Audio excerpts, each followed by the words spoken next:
Nah, justru apa yang tertuang di dalam Bible itu semakin menegaskan sebenarnya bahwa Yesus itu adalah hanya sebatas utusan. Itu jelas sekali. Banyak sekali ayat-ayat yang menerangkan bahwa Yesus itu adalah utusan. Tetapi sepertinya tidak cukup sampai di situ. Contoh seandainya Yohanes 17 ayat 3 itu bicara utusan. Matius 10 ayat 40 itu bicara soal utusan. Matius 23 10 itu bicara soal utusan. Lalu kemudian ini yang menjadi penyebab kenapa Yesus itu dianggap Tuhan, seolah-olah dikesampingkan bahwa dia adalah seorang utusan. Yohanes 10 ayat 30, Aku dan Bapa adalah satu. Itu satu. Yang kedua, Yohanes 1 ayat 1, pada mulanya adalah firman. Firman itu bersama-sama dengan Allah. Firman itu adalah Allah. Yohanes 14 ayat 10, tidak percayakah engkau bahwa aku di dalam Bapa dan Bapa di dalam aku? Apa yang aku katakan kepadamu tidak aku katakan dari diriku sendiri, tetapi Bapa yang diam di dalam aku, dialah yang melakukan pekerjaannya. Kan itu yang menjadikan Yesus sebagai Tuhan. Tetapi tidakkah teman-teman Kristen ya membaca ternyata perkataan Yesus bukan hanya sampai pada dirinya sendiri saja. Tidak sampai di situ. Kenapa? Karena Yesus berkata, sebentar saya buka dulu ya, di mana ya? Ternyata bukan hanya aku, bukan hanya aku. Nah ini Yohanes 17 ayat 21. Nanti silakan Pak Sabar menjelaskannya ya. Di sini Yesus berkata, supaya mereka semua menjadi satu, sama seperti engkau ya Bapa di dalam aku dan aku di dalam engkau. Itu jelas perkataan Yesus. Jelas sekali. Lalu masuk lagi kepada perkataan Yesus di Yohanes 12 ayat 44, mengunggulkan bahwa dia adalah hanya sebatas utusan. Ya, barang siapa yang percaya kepadaku, ia bukan percaya kepadaku. Barang siapa yang percaya kepadaku, ia bukan percaya kepadaku, tetapi kepada Dia yang telah mengutus aku. Itu jelas. Itu jelas sekali perkataan Yesus. Apakah dua perkataan ini harus diimani? Benar, harus diimani.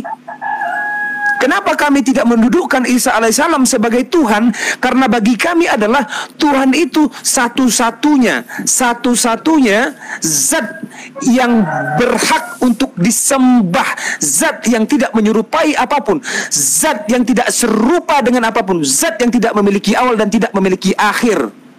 Itulah Bapa sebenarnya, bukan Yesus.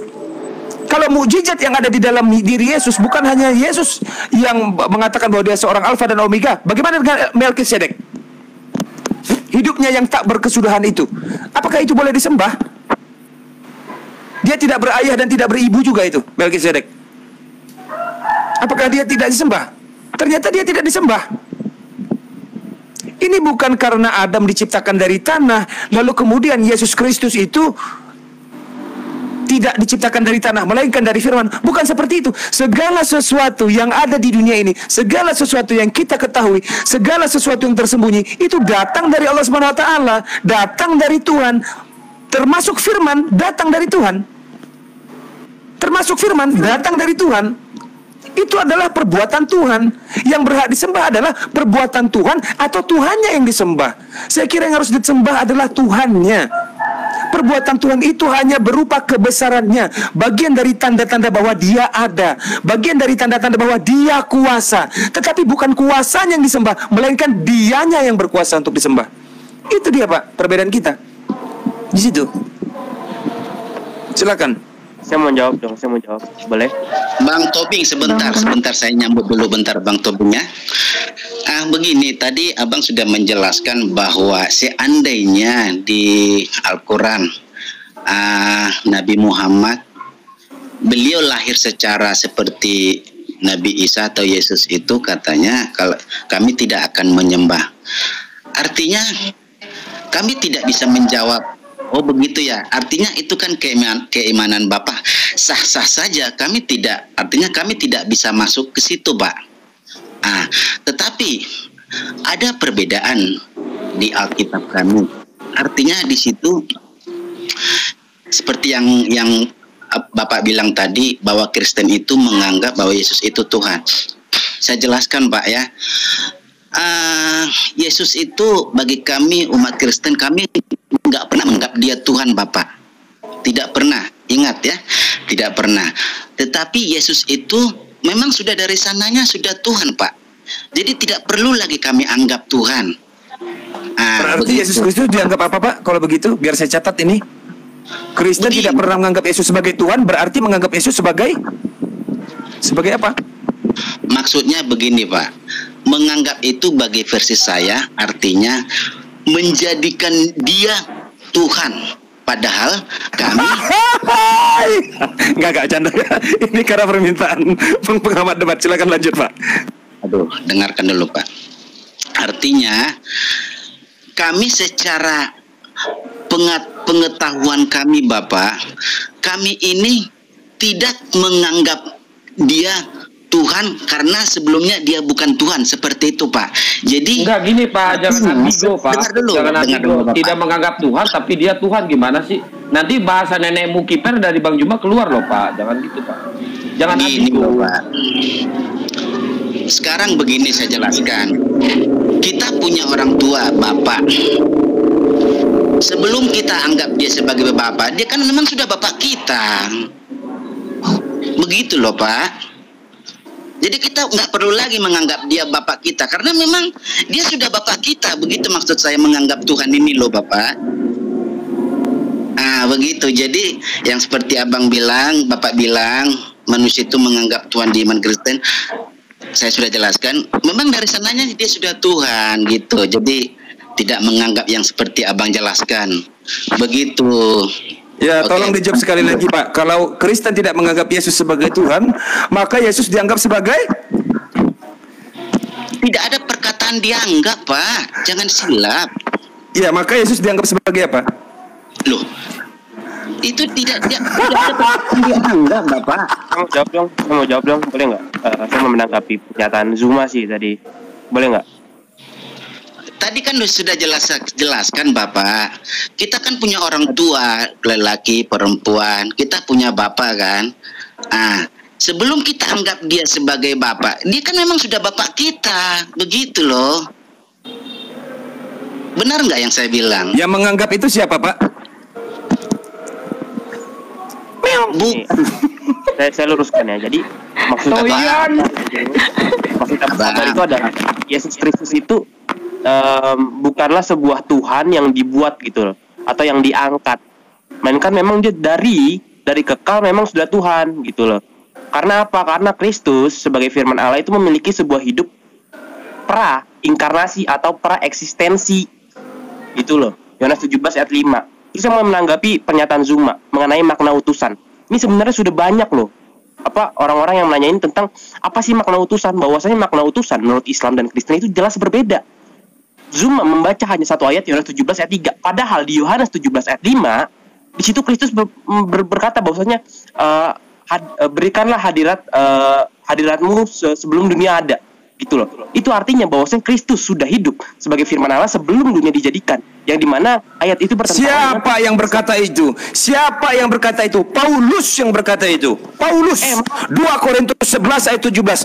Apa yang aku katakan? Aku mengatakannya bukan sebagai seseorang yang berkata menurut firman Tuhan, melainkan sebagai seorang yang bodoh yang berkeyakinan bahwa ia boleh bermegah.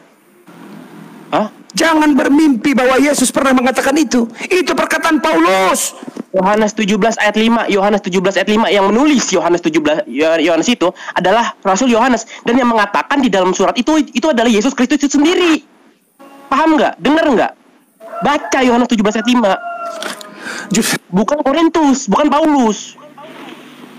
Ngawur ini Pak Juma.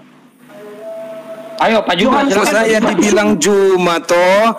Saya bukan Juma. Saya bukan Juma. Ya, saya bukan Juma, saya Neplos toh. Oke, kita lanjutkan. Sorry suaranya mirip sama Juma, dan pernyataan juga mirip tentang utusan. Jadi utusan itu bukanlah utusan yang sama mirip dengan apa yang dimaknakan oleh umat Islam. Karena apa? Utusan itu ialah bahwasanya Yesus Kristus sebagai firman Allah itu turun dari surga. Yohanes pasal berapa? Yohanes 6 ayat 38 bahwasanya Yesus turun dari surga, diutus oleh Bapa atas kehendak Bapa. Yohanes 8 ayat 42 bahwasanya Kristus keluar dari Bapa atas apa? Atas kehendak Bapa. Itu artinya pengutusan. Nah, pengutusan itu adalah inkarnasi itu sendiri. Bukanlah utusan sebagai Kristus diciptakan oleh Bapa lalu dijadikan sebagai nabi untuk memberikan sebuah pesan kepada umat Israel. Kita mengakui bahwasanya Kristus itu adalah nabi, tapi di sisi lain Yesus Kristus memiliki kodrat lain, yaitu kodrat ilahi. Kolose pasal 2 ayat 9 bahwasanya di dalam kepenuhan jasmaninya terdapat kemenuhan keilahiannya. Bahwasanya Kristus di dalam satu pribadi itu terdapat dua kodrat, ilahi dan manusiawi. Itu juga dijelaskan secara rinci oleh Cyrillos dari Alexandria pada konsili 451 di Kartago. Nah, itulah yang harus dipahami oleh orang-orang Islam, bahwasanya kodrat Kristus itu harus dipahami dengan logika dan akal dan biblikal, bukan asal memframing dan memenggal-menggal satu ayat. Padahal di ayat selanjutnya itu jelas menjelaskan mengenai praeksistensi. Kristus itu hidup bukan di pasca inkarnasinya aja. Bang Juma, biar gak ini di TikTok aja, biar gak kesannya monoton. Bang Juma, silakan Bang Juma di TikTok aja. Ini Bang Juma. Saya mau menjelaskan Kristus itu bukan hanya hidup setelah pasca inkarnasi, tapi dia juga hidup praeksistensi. Kejadian bahwasanya Adam disamperin oleh firman Allah yang berjalan-jalan, itu adalah Kristus, tapi bukan nama Yesus Kristus, melainkan wujud firman-Nya sebagai teofani daripada Allah itu sendiri. Nah, inilah yang sudah orang Islam. Sudah. Baik. Sekarang saya tanya, kalaulah Yesus berkata bahwa aku ada sebelum Abraham ada, pada mulanya adalah firman, dia belum nuzul menjadi manusia. Pertanyaan saya adalah, apakah firman itu sudah bernama Yesus Kristus atau belum? Silakan dijawab. Belum, karena Yesus Kristus baru ada pasca inkarnasinya, dinamakan oleh orang-orang Yahudi. Maka itu jangan kalian katakan bahwa firman yang belum nuzul menjadi manusia itu adalah Yesus, nenekmu kiper. Lah, jelas. Kalau Anda menyebutkan ini gara-gara netizen. Kalau ada yang mengatakan Yesus Kristus itu hanyalah firman, ya, kalau ada Yesus Kristus itu dikatakan hanya sebagai firman tanpa ada dagingnya, celakalah kalian, celaka. Siapa yang mengatakan? Gini Bang, kalau gini Bang, begini, kalau Anda mengatakan salah satu parameter daripada Yesus sebagai Tuhan itu adalah praeksistensi, maka di Amsal Solomon juga hikmatnya itu diciptakan, alam semesta ini diciptakan karena hikmat dari Solomon itu sendiri, karena Solomon. Jadi gini loh Pak, praeksistensi itu di dalam Islam itu hal yang remeh. Semua, bahkan bukan hanya Yesus, diri kita ini adalah ada praeksistensi sebelum kita dilahirkan ke bumi atau kita mengalami inkarnasi. Contoh di dalam Islam ada yang kita ketika Allah Subhanahu Wa Taala ya memberikan kesaksian, meminta kesaksian ruh kita ketika ditiupkan ketika berusia janin 120 hari atau 4 bulan, maka ditiupkan ruh kita dan diminta perjanjian untuk bahwa siapa Tuhanmu. Di sini adalah praeksistensi kita. Jadi hal-hal praeksistensi yang kalian anggap mewah di dalam Bible itu hal yang sepele di dalam Al-Quranul Karim, karena semua manusia ini memiliki praeksistensi. Saya kasih analogi yang mudah buat Anda. Ketika seorang sutradara sebelum membuat film, dia harus membuat sebuah skenario dulu. Ada skenario yang harus dia punyai sebelum dia membuat sebuah sandiwara atau sinetron. Maka praeksistensi itu adalah lembaran-lembaran transkrip, ya, lembaran-lembaran skrip daripada adegan-adegan atau skenario yang akan nanti dijalankan oleh para pemain itu sendiri. Itu yang namanya praeksistensi, yaitu di masa skenario itu terjadi. Maka ketika pemain itu mulai memainkan sandiwaranya, dia akan mulai diturunkan sesuai dengan urut-urutannya dia turun, maka di sana dia inkarnasi. Artinya di sini tidak ada yang menyebut bahwa praeksistensi adalah sebagai bagian daripada ketuhanan Yesus, karena manusia juga punya praeksistensi. Jadi itu yang Bapak harus pahami, Bapak harus ingat-ingat ya, bahwa hal yang berkaitan Anda ingat-ingat, Anda katakan sebagai sebuah standar parameter itu praeksistensi. Di dalam Islam bahkan semua manusia itu punya praeksistensi. Bahkan Solomon di dalam kitab Anda sendiri pun memiliki praeksistensi. Itu ya, terima kasih. Nah, itu poinnya udah jelas ya Pak. Poinnya udah jelas. Sebentar Pak, saya fasilitasi. Itu poinnya udah jelas. Bapak tinggal, dari tadi udah saya ingatkan, Bapak tinggal jabarkan bahwa bahwa Yesus itu Tuhan, nanti bisa disanggah dari Bang Juma sama Bang Farhan. Silakan dilanjut, Pak. Ya gini,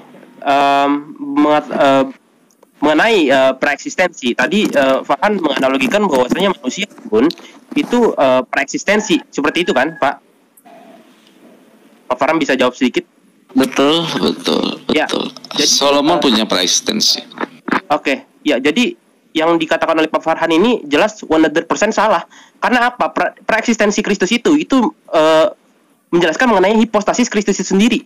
Bahwasanya pribadi Kristus itu sudah ada sebelum dunia dijadikan dan kekal bersama dengan Allah. Makanya di dalam Injil Yohanes, antara Allah Bapa, Roh Kudus dan juga Firman Allah itu memberikan ataupun memantulkan sebuah hubungan relasi kasih itu sendiri. Nah, itu artinya apabila ada sebuah pribadi ke pribadi lain untuk memberikan sebuah relasi kasih, berarti itu adalah antara pribadi dengan pribadi. Mana mungkin pribadi sendiri itu mengasih kasih ke ke makhluk lain ataupun nggak ada gitu loh. Nah, itulah sebuah konsep yang tadi Pak Farhan itu jelaskan mengenai preeksistensi. Nah, preeksistensi Kristus saya jelaskan lagi ya, bahwasanya preeksistensi Kristus itu sebagai hipostasis pribadi, bahwasanya pribadi Kristus itu sudah ada di dalam diri Allah. Sedangkan manusia dan hikmat Solomon itu bukanlah sebuah pribadi, Bapak. Pribadi manusia itu baru ada sejak dia lahir.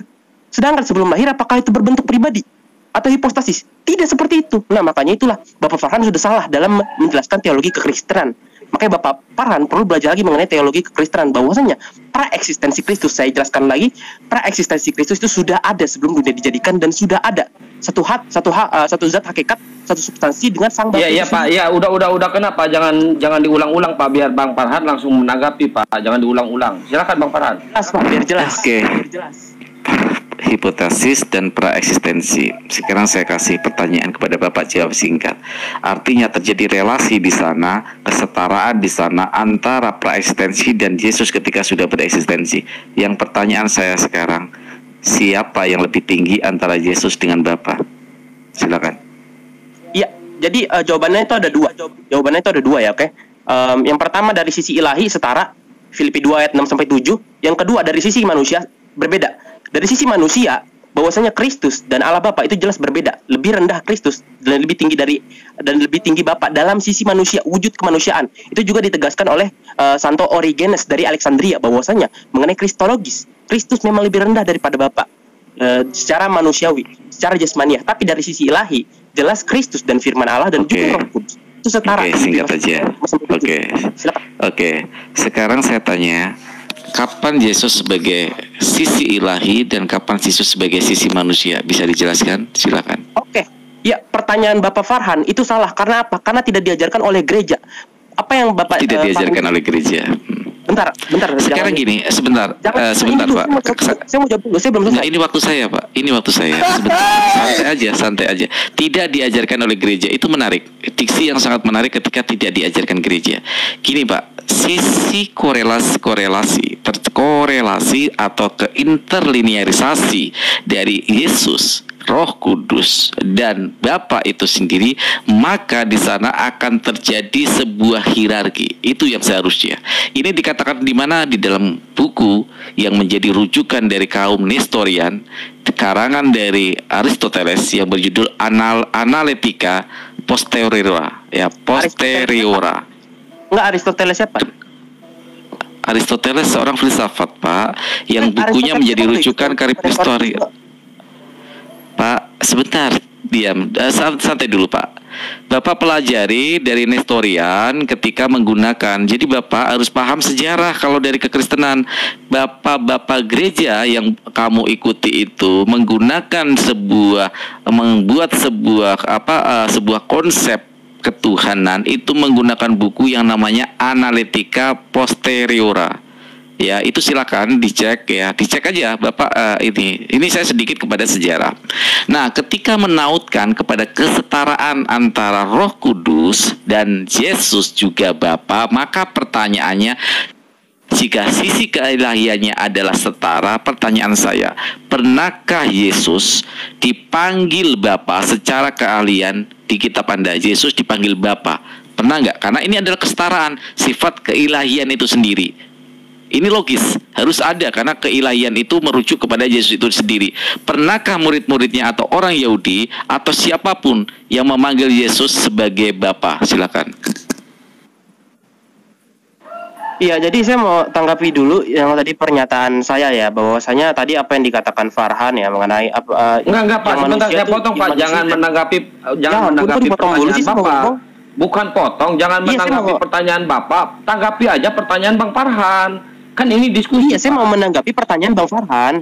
Oke, lanjut. Jadi tadi saya mau menjawab pertanyaan dia sebelumnya yang mengenai Kristus itu yang manusia yang mana dan yang ilahi yang mana. Nah, itu tidak bisa dipisahkan karena apa? Pernyataan Pak Farhan itu adalah dogma ataupun teologi dari Nestorianisme yang sudah dikutuk oleh para bapak gereja pada konsili Konstantinopel pada tahun 381 Masehi. Jadi udah di anatema, Iya, saya tahu. Udah di anatema. Tetapi yang di anatema, saya kasih paham sejarah. Ketika di anatema di dalam konsili bahkan nanti ada di konsili Chalcedon juga. Jadi gini Pak, saya pahamkan Bapak dengan sejarah dulu Pak, biar Bapak paham dengan sejarah dari mana konsep dari ketuhanan Yesus itu sendiri. Gini Pak. Ketika Bapak Nestorian membuat sebuah konsep ketuhanan itu sendiri, maka di sana ada yang berubah. Berubahnya di mana? Berubahnya di tataran politis, bukan tataran konsep ketuhanan itu sendiri. Ini terbukti apa? Terbukti pada tahun 392 Kaisar Theodosius membuat sebuah traktat yang bernama Edict of Milan yang membawa Kristen menjadi agama negara. Siapa ini? Ini aliran dari Anastasius, ya, aliran Anastasius ketika mengalahkan aliran dari Arius itu sendiri, ya, ketika 40 tahun berkuasa.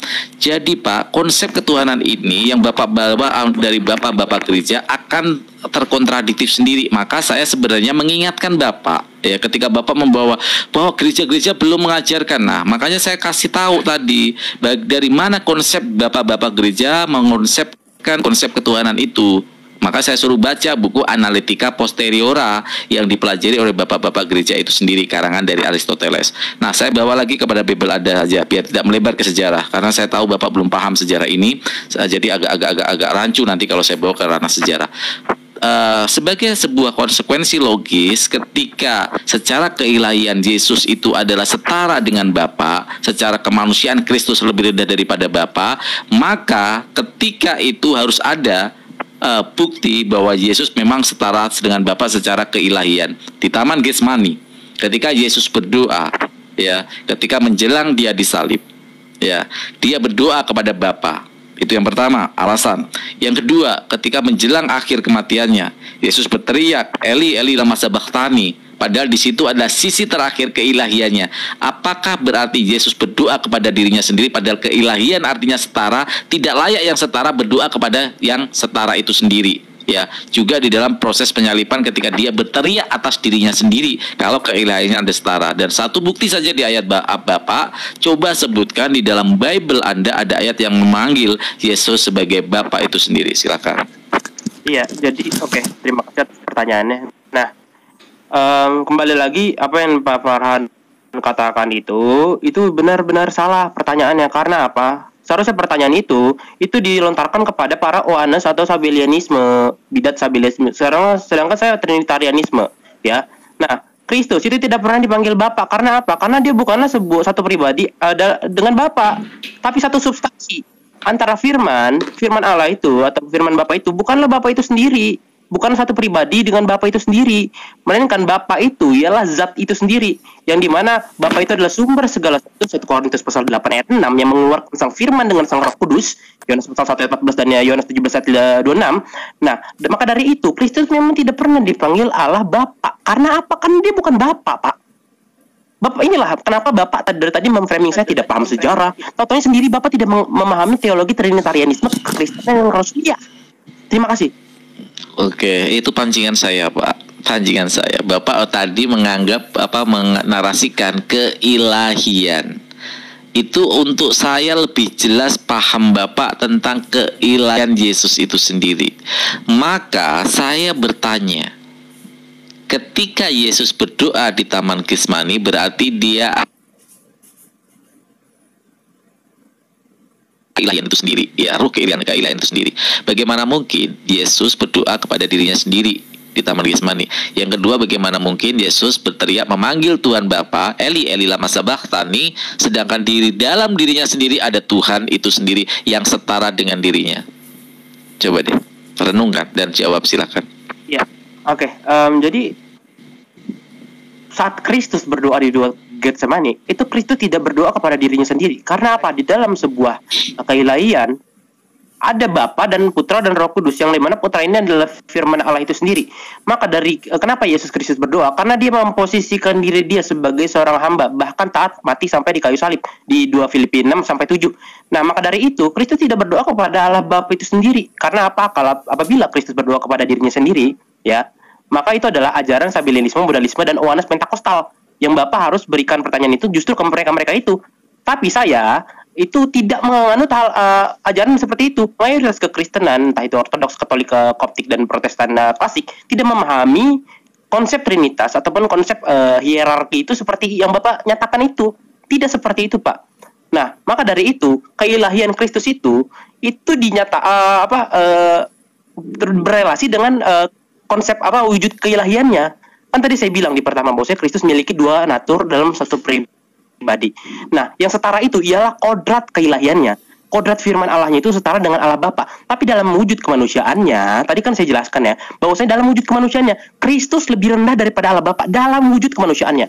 Maka dari itu Kristus dipanggil sebagai nabi. Maka dari itu kita harus pahami konsep ataupun terminologi dari kata Tuhan dan Allah dan Elohim itu jelas berbeda secara hierarki. Tuhan dan Allah Bapa, ya, Tuhan, terminologi Tuhan itu lebih rendah daripada Allah. Karena apa? Tuhan itu penguasa, bahkan Musa pun dipanggil Tuhan, diangkat jadi Tuhan untuk bagi bangsa-bangsa Firaun, gitu loh. Sedangkan Kristus dia digelari Tuhan karena apa? Karena dia diberikan kuasa di manusia, sebagai wujud manusianya, diberikan kuasa di bumi dan di surga. Maka dari itu dia menjadi sebuah penguasa. Makanya dalam kitab Wahyu dikatakan bahwa Kristus adalah Tuhan di atas segala Tuhan, raja di atas segala raja. Karena apa? Karena dia memiliki sebuah kuasa untuk menguasai, ya, untuk untuk melakukan segala sesuatu, mujizat atau sifat-sifat kekalahan. Tapi dalam praeksistensi, kita kembali ke praeksistensi, Kristus yang adalah firman Allah itu sendiri dalam Yohanes pasal 1 ayat 1 itu memiliki sebuah sifat-sifat kekalahan, sifat maha adil, maha kuat, maha besar. Tapi dalam wujud kemanusiaannya dia harus sama atau menunggal dengan manusia, melakukan apa yang manusia lakukan, makan, bisa minum, bisa emosional, bisa tidur. Nah, itu adalah sebuah sifat ataupun natur manusia yang manusia lain juga lakukan. Maka dari itu nanti akan terhubung langsung dengan konsep penyalipan. Nah, maka dari itu apa yang Bapak Farhan nyatakan itu jelas salah. Bapak bisa antarkan itu atau bisa berikan pertanyaan itu kepada orang-orang Sabellianisme, Modalisme, dan Oanes Pentakostal. Terima kasih. Oke, mungkin bisa ditanggapi oleh Bang Farhan atau Bang Neplos. Oh, Bang Farhan. Ya, Bang Farhannya kabur. Bukan mana kabur, ini Pak Farhannya? Kok kabur sih? Kepental kali. Aduh. Jangan framing dulu, Pak. Apaan? Tadi aja jaringannya saya lihat hijau kok. Jaringan Pak Farhan hijau tadi. Kabur. Apa? Kabur. Ini ada Bang Aderion. Kita sapa dulu. Selamat sore, Bang Aderion. Selamat sore guys. Temen gue ini apa ini? Iya. Saudara gue nih. Bang Farhan, naikin lagi Bang Farhan, itu mungkin jaringannya kepental ya, jaringannya kurang keren. Baik. Ini tuh naikin lagi Bang Farhan tuh. Jadi jangan memframing dulu, nggak mungkin Bang Farhan kabur. Nggak mungkin lah. Bang Neplos. Mana mungkin, apalagi Neplos, mana mungkin. Mau keren-keren kok mereka ini. Wah, bagus, plus. Serem loh gue nih. Gemeter nggak lo? Berapa? Rafael? Gue sih gemeter banget. Gemeter lo. Gemeter parah. Merinding lo. Merinding gue nih. Udah, nggak usah framing dulu. Ya elah, gue bilang kan gue merinding lo.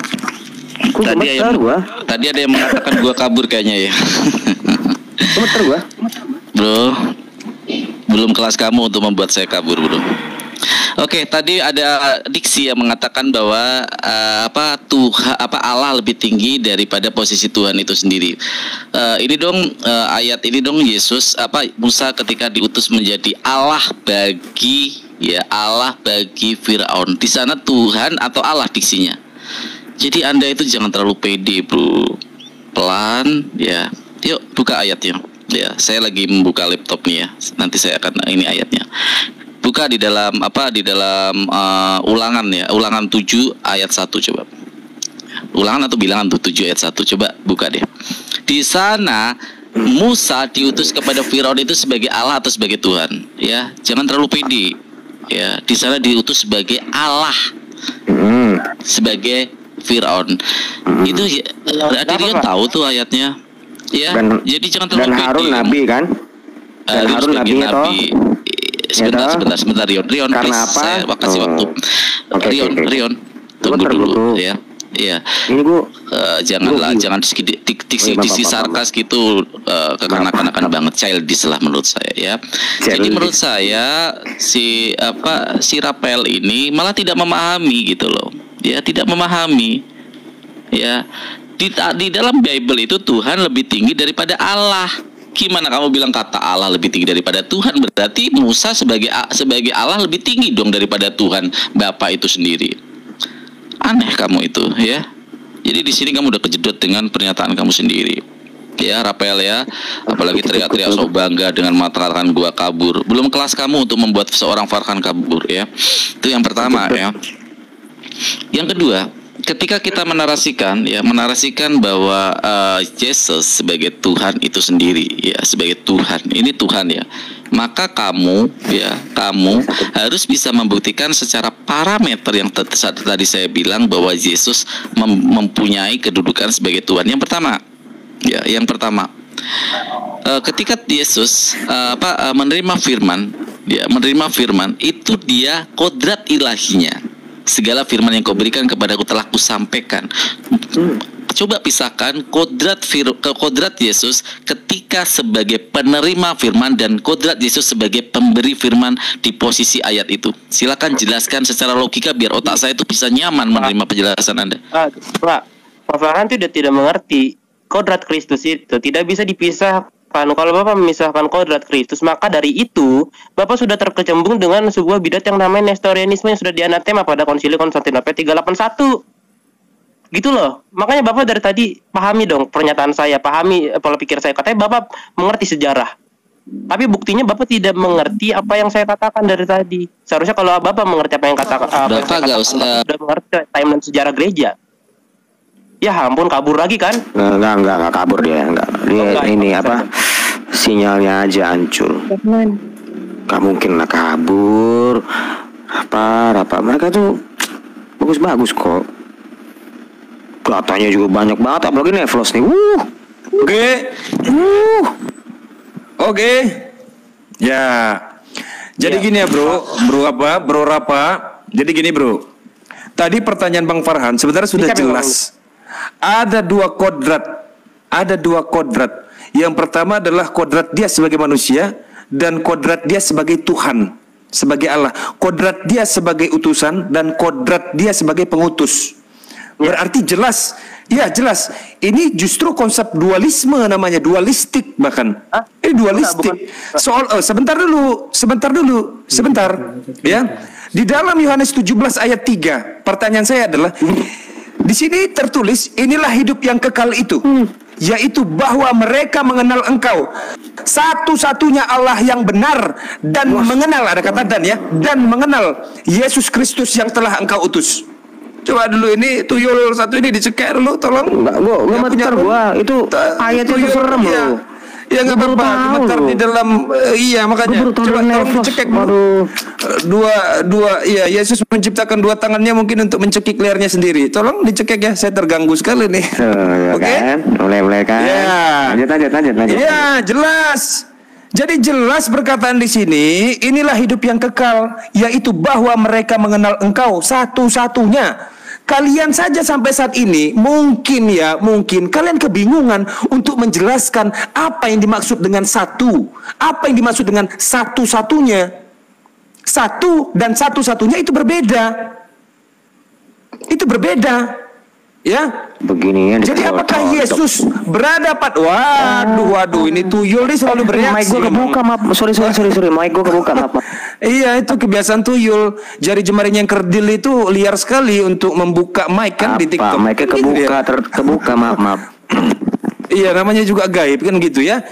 Jadi coba tolong dijawab bahwa ya jelas ya bahwa kapan Yesus berlaku sebagai ilahi, sebagai Tuhan, dan kapan Yesus berlaku sebagai manusia. Ya. Dalam satu fenomena atau momentum yang sama kira-kira. Coba silakan dijawab. Ya, tapi sebelumnya ini yang ngomong sama saya siapa nih? Zuma ya namanya? Apa siapa? Biar saya nggak salah ngomong nanti. Coba dieja itu kan ada huruf N, ada huruf E, ya kan? Ada huruf F, L, O, S. Dibaca? Nah, pintar. Oke, jadi Nevlos mengenai kristologi tadi ya. Jadi kamu tuh dari tadi mengatakan bahwa Yohanes 17 ayat 3 itu menurut interpretasi kamu tuh menunjukkan bahwa Kristus itu lebih rendah daripada Allah Bapa. Oke, gini Nevlos. Oke, saya harus akui bahwa memang Kristus lebih rendah daripada Bapa dalam wujud kemanusiaannya gitu loh. Nah, tapi Nevlos tidak membaca sebuah ayat di dalam Yohanes 17 ayat 5 dan Yohanes 17 ayat 24 di situ mengatakan bahwasanya Yesus Kristus sebagai firman Allah, Yesus Kristus sudah ada sejak pra-eksistensi atau pra-inkarnasi itu sendiri. Jadi sebentar, yang ada Yesus Kristus atau firman-Nya yang ada? Firman Allah. Firman, bukan Yesus. Kamu catat, kamu bermimpi kalau itu Yesus. Setiap menyebut nama Yesus, maka melekatlah dua hal. Yang pertama daging, yang kedua firman. Jadi kalau ada firman tanpa ada daging, itu nggak boleh disebut sebagai Yesus. Oke? Lanjut. Silakan. Maka dari itu Kristus itu kan memang adalah firman Allah, Pak. Yohanes pasal 1 ayat 1. Maka dari gedein itu suaranya suara lu kecil, gedein biar dunia dengar. Ya, oke. Jadi saya harus akui bahwa memang Kristus lebih rendah daripada Allah Bapa dalam wujud kemanusiaannya. Dan Bapa tadi, memisah-misahkan lagi mana ilahinya, mana manusiawinya. Dari tadi Bapak Farhan dan Bapak Neoflos memisah-misahkan lagi. Itu bukan ajaran kekristenan yang lurus, Pak. Itu ajaran nestorianisme yang udah ada tema. Jadi Bapak tidak perlu memberikan pertanyaan itu kepada saya. Kristus ya, sini saya jelaskan. Kristus yang disalib misalnya, yang disalib itu adalah firman Allah dalam wujud daging atau wujud kemanusiaan itu sendiri. Tapi firman Allahnya itu tidak merasakan kesakitan karena apa? Firman Allahnya itu adalah Allah dan memiliki sebuah sifat maha kuat, maha adil, maha bijaksana, maha itu segala yang positif, gitu loh. Dan Bapak tadi mengatakan bahwasanya Yohanes 17 ayat 3. Saya akui, semua orang Kristen mengakui itu. Berarti yang terkutuk itu adalah Kristus ya? Yang terkutuk adalah Kristus ya. Galatia 3:13, Kristus telah menebus kita dari kutuk hukum Taurat dengan jalan menjadi kutua. Kalau kata orang Minang, menjadi kutua. Nah, sebab ada tertulis, terkutuklah orang yang digantung di tiang salib. Ya, Kristus berarti yang terkutuk. Bukan gitu. Ya, Bapak Nevlos ini terlalu banyak memframing ayat gitu loh. Sedangkan saya belum bukan framing ayat, ini yang tertulis di Bible Anda. Kok saya yang framing? Salahkan Bible, jangan salahkan saya. Salahkan Bible. Ngapain saya Bible? Mau Bible itu kebenaran. Atau kita usul lagi untuk merevisi lagi yang enggak, itu benar. Itu benar. Itu betul kok. Jadi lanjut. Nah, bagus, gitu, harus nurut. Enggak ada yang salah. Yang salah itu penjabaran kamu. Yang salah itu penjabaran kamu. Nggak perlu dijabarkan, ini sudah jelas tulisannya. Kalau nggak perlu ngapain kita debat? Ini bukan kalimat alegori, jelas Kristus telah menebus kita dari kutuk hukum ini harus debat debat. Kita harus debat di sini. Silakan berapa? Jelaskan. Dengan jalan menjadi kutuk, sebab ada tertulis, terkutuklah orang yang digantung di mana digantung dia? Di mana Yesus digantung? Di tiang jemuran? Di mana? Di mana dia digantung? Di pohon? Di mana dia digantung? Hah? Di mana dia digantung? Di tiang salib. Gini. Salib, tuyul. Ya, lanjut. Gini. Sabar, Pak Nep? Kan kita bahas mengenai kajian kristologi, Pak. Bapak tidak perlu miring-miring ke hal-hal lain gitu loh, Pak. Kita membahas kristologi terlebih dahulu mengenai hierarki Kristus dan Allah Bapa, Pak. jangan melenceng kemana-mana dulu, oke? Gini ya, Rapel, saya jelaskan dulu ya. Terjadi anatema, terjadi perubahan doktrin itu tidak terlepas daripada politik. Contoh ini terbukti ya, ketika Arianus ya bisa membuat Anastasius bukan. Ini kita bahas dalam sejarah. Jangan ketika mengatakan bidat itu sesuatu yang tidak benar, nggak bisa juga kan kita masuk ke ranah situ kan. Fokus dulu, biar dulu. Oke, saya kasih kesempatan kepada Rapel. Iya, Oke, Rapel. Silakan. Gini, Bapak Fahlan tuh di room lain tuh mengatakan dialog tuh akademis, tapi di sini ternyata melenceng kemana-mana, bahas politik, bahas ini. Kalau mau bahas sejarah nanti ada waktunya, Pak. Oke. Sekarang saya mau selesaikan mengenai kristologi, hierarki antara Bapa dan Kristus terlebih dahulu.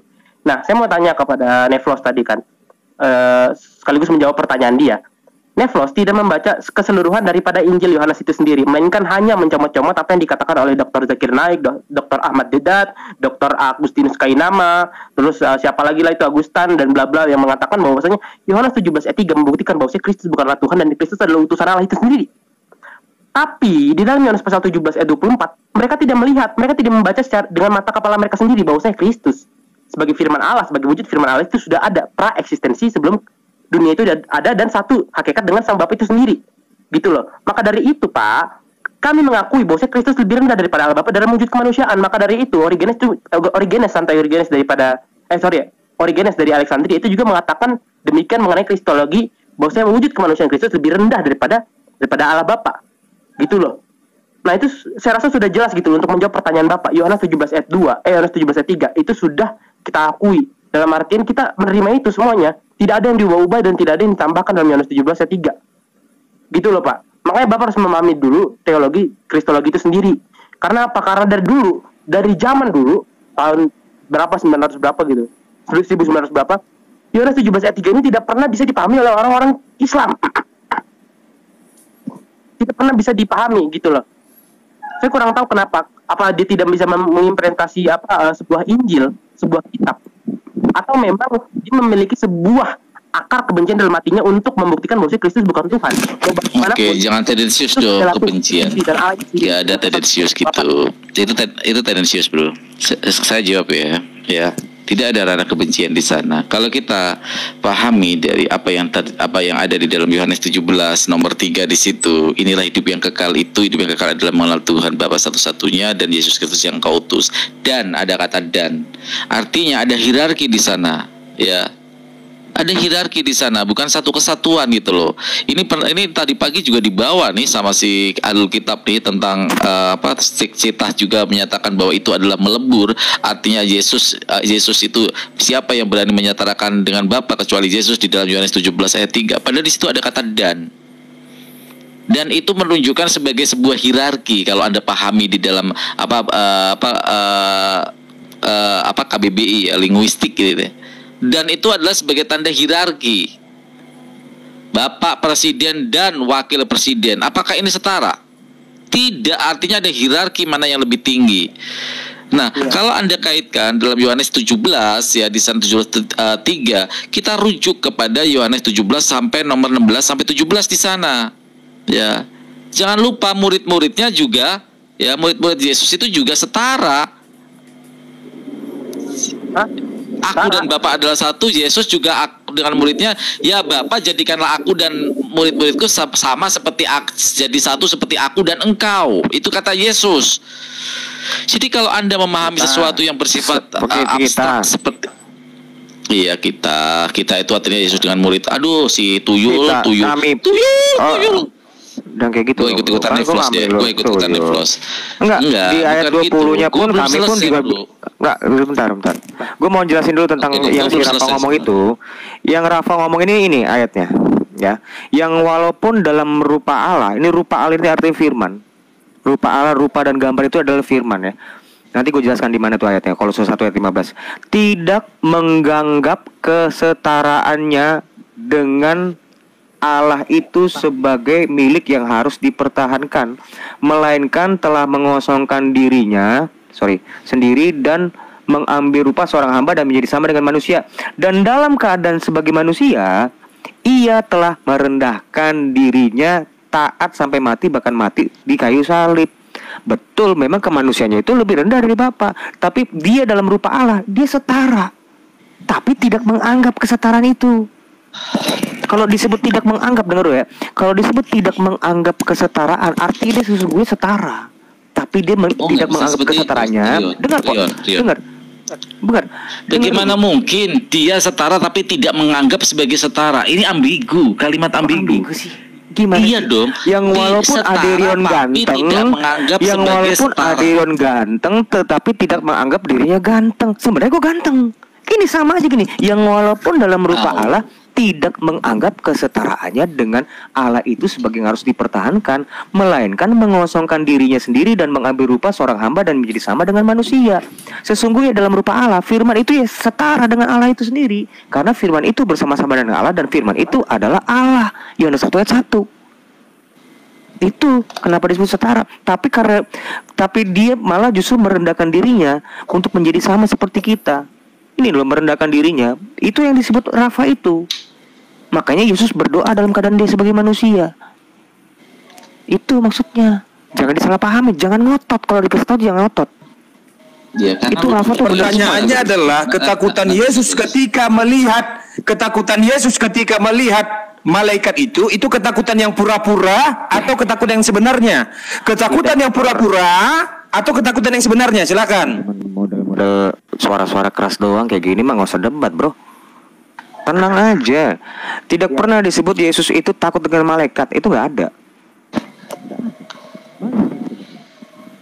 Mana dulu kamu tunjukkan kalau Yesus itu takut sama malaikat? Meow. Meow. Meow. Meow. Mana? Baru gue tanggapin. Kalau nggak kayak gitu, ngapain gue tanggapin? Iya. Gue nggak bisa menanggapin hal yang nggak ditulis. Oke, jadi ketika berdoa di Taman Getsemani, malaikat datang ke sana. Ya, Yesus ketakutan. Ya, taruhlah itu dia ketakutan. Sebentar dong. Ketakutan ngeliat malaikat. Mana pernah? Dia bukan baginda Muhammad. Sebentar dong. Dia bukan baginda Muhammad. Sebentar dong. Boleh sebentar? Saya mencoba untuk diskusi dengan cara yang baik. Oke, sebentar dong. Sebentar. Sebentar.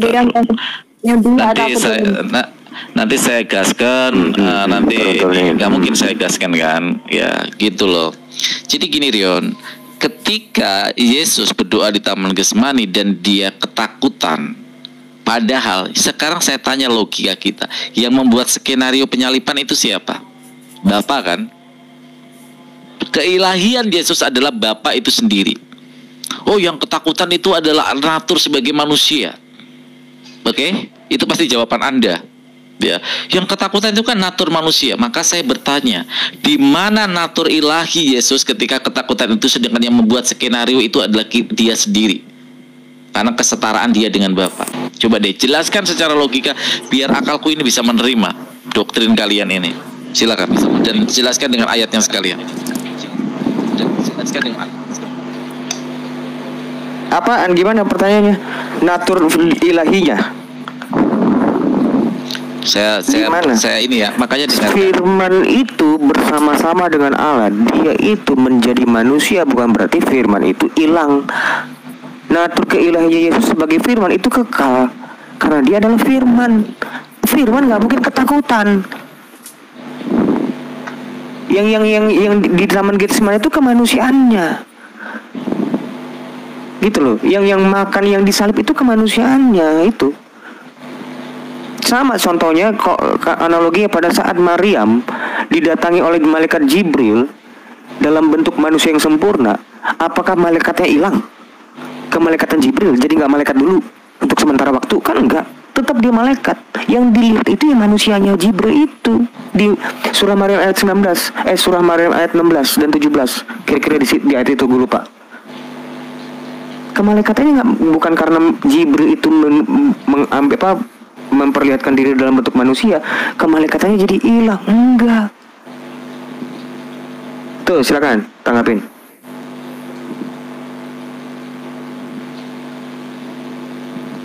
Bentar Sebentar ya, saya baca dulu nih.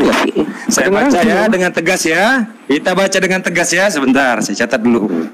Sebentar.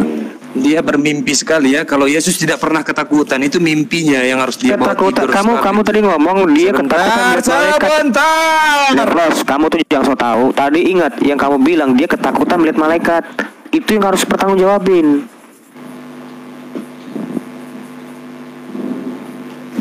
Suaramu cuma modal keras doang, otaknya nggak ada kok. Mute. Gitu aja kan. Rion di mute. Rion, jangan itu minum, kembali kamu itu minum lagi. Ya dia juga tadi ngomong dodol atau apa. Ah, biasa aja lo mbak.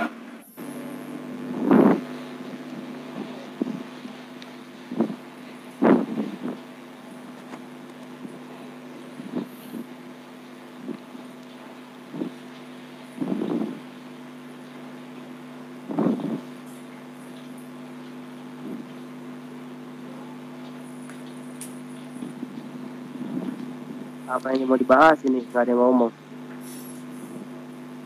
Ngabisin paket aja lah. Udah? Oke, Lukas 22. Lukas 22 ayat 44. Ya, bunyinya bagaimana bunyinya? Bunyinya seperti ini. Maka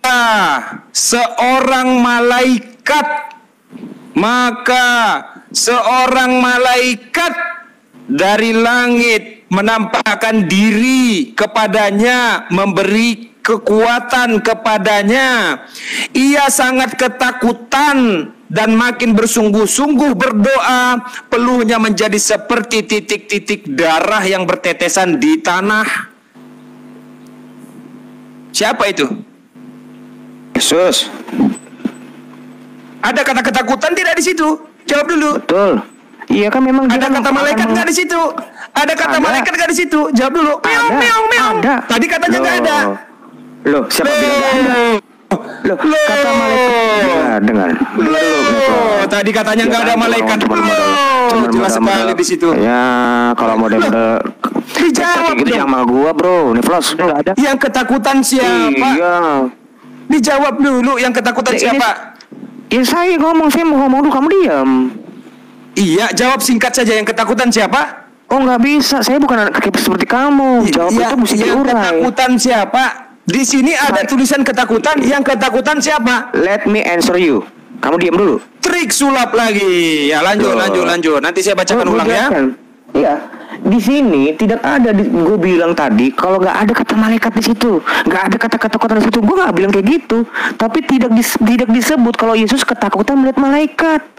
Memang dia takut, dia itu tahu akan menghadapi penyalipan itu, makanya dia berdoa di Taman Getsemani. Malaikat itu memberi Yesus kekuatan. tidak pernah ketakutan lihat malaikat. Yesus tidak pernah ketakutan lihat malaikat. Saya ulang lagi.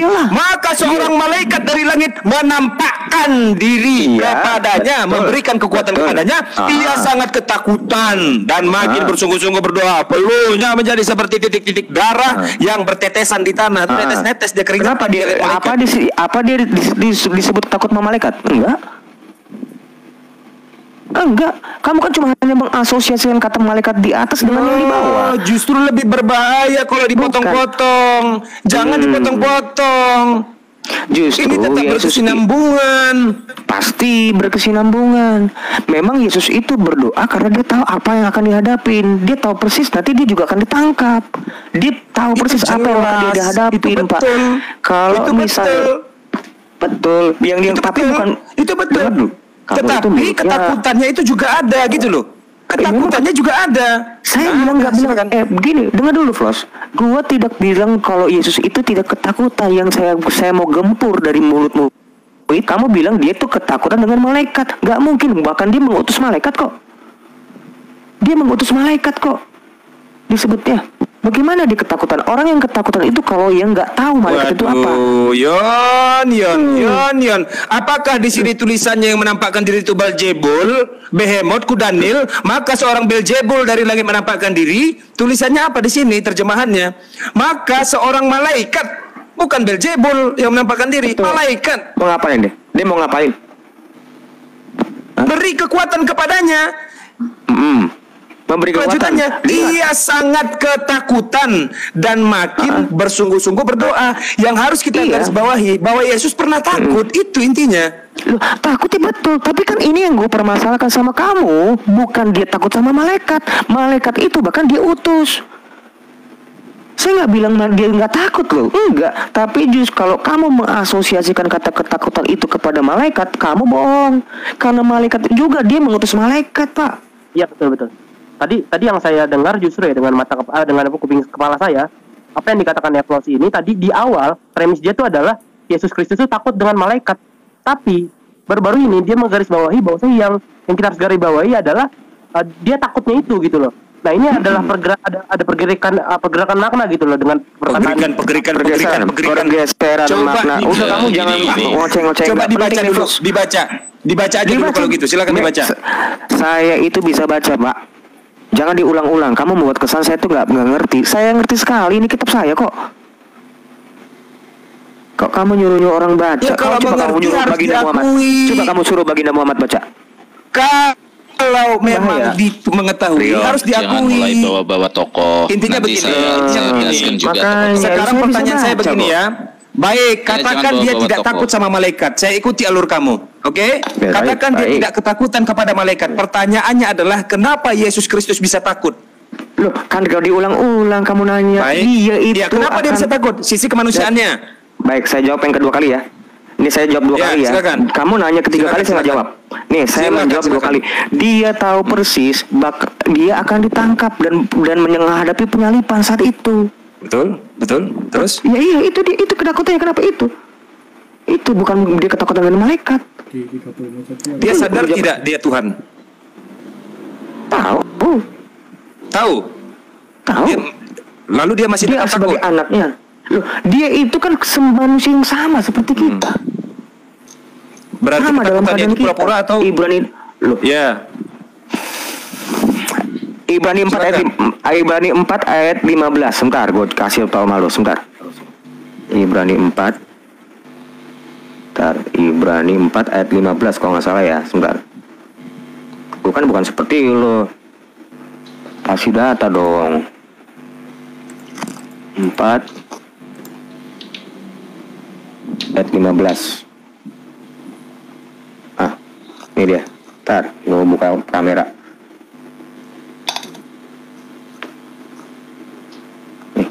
Sama kita. Coba diperbesar host. Sebab imam besar. Oke.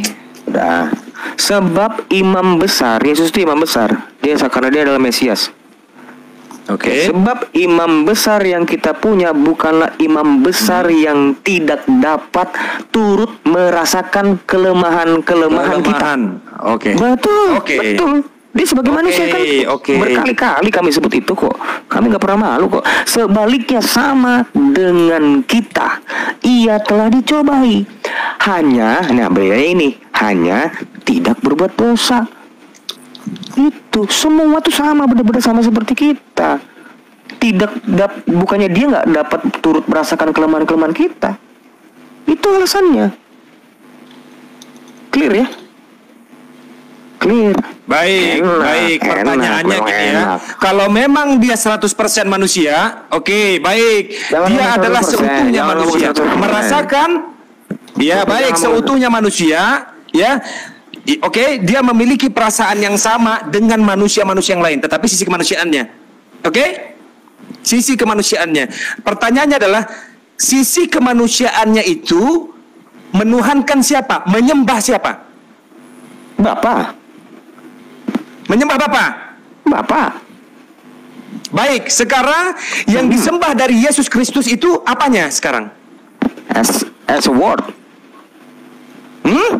As a word. Tidak termasuk sisi kemanusiaannya disembah.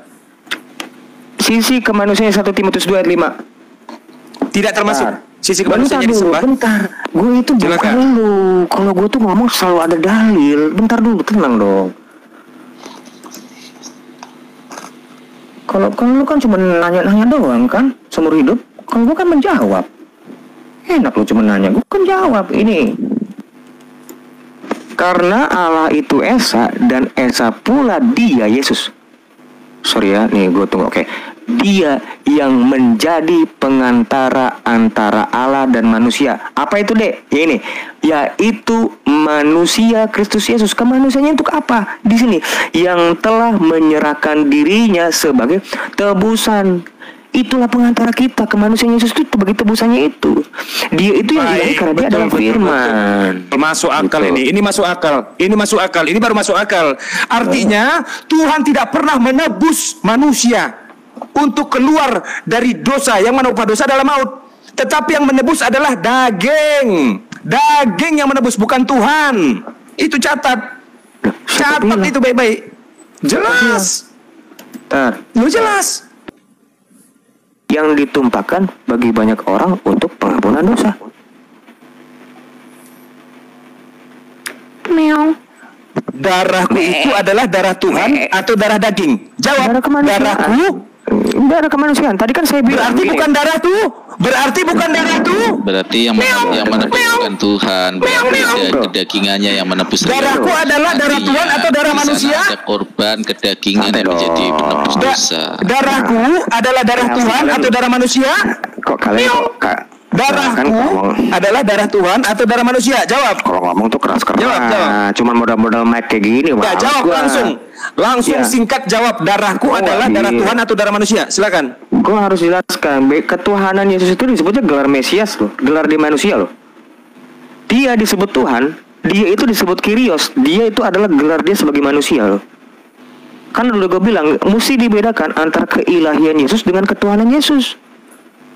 Berarti yang menebus adalah daging yang menebus. Kenapa? Karena dia berkata adalah darahku. Darahku, darahnya Tuhan. Bukannya darahnya Allah. Allah itu roh. Dia nggak berdarah. Ibrani 2 ayat 14 adalah darahnya Tuhan. Ini sebentar. Saya menemukan titik kontradiktif antara Rafael dengan Rion. Mungkin. Hierarki tertinggi Tuhan atau Allah? Tuhan atau Allah yang lebih tinggi? Allah dan Tuhan itu gelar, Allah itu hakikat. Enggak, yang lebih tinggi Tuhan atau Allah? Itu nggak bisa dihierarkikan.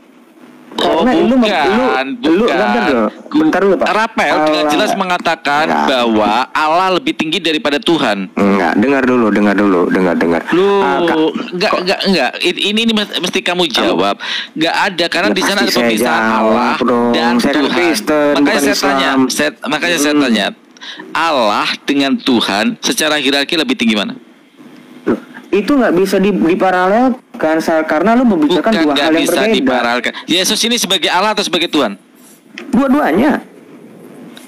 Yesus sebagai Allah juga sebagai Tuhan. Yohanes 20 ayat 28. Coba kita lihat. Lihat. Rafael, kamu terdiam ya, jangan ikut-ikut. Kamu paradok itu sama kontradiktif kamu. Karena posisi kamu Allah itu lebih tinggi daripada Tuhan soalnya. Enggak, ini kata Rafael harus diakui gitu loh. Wah, dengar dulu. Lihat, gue bilang dia itu dua-duanya. Gue bilang. Silakan baca.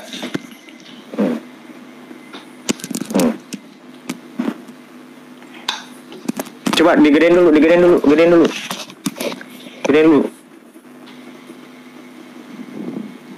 Udah gue di atas aja. Kalian kan juga nggak nampilin data kok. Gue juga kok nampilin data. Nih, Thomas menjawab dia, ya Tuhanku dan Allahku. Kata Yesus, dia nggak marah.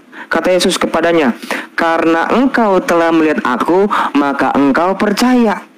Berbahagialah mereka, gue nih, yang tidak melihat namun percaya. Yesus nggak menolak.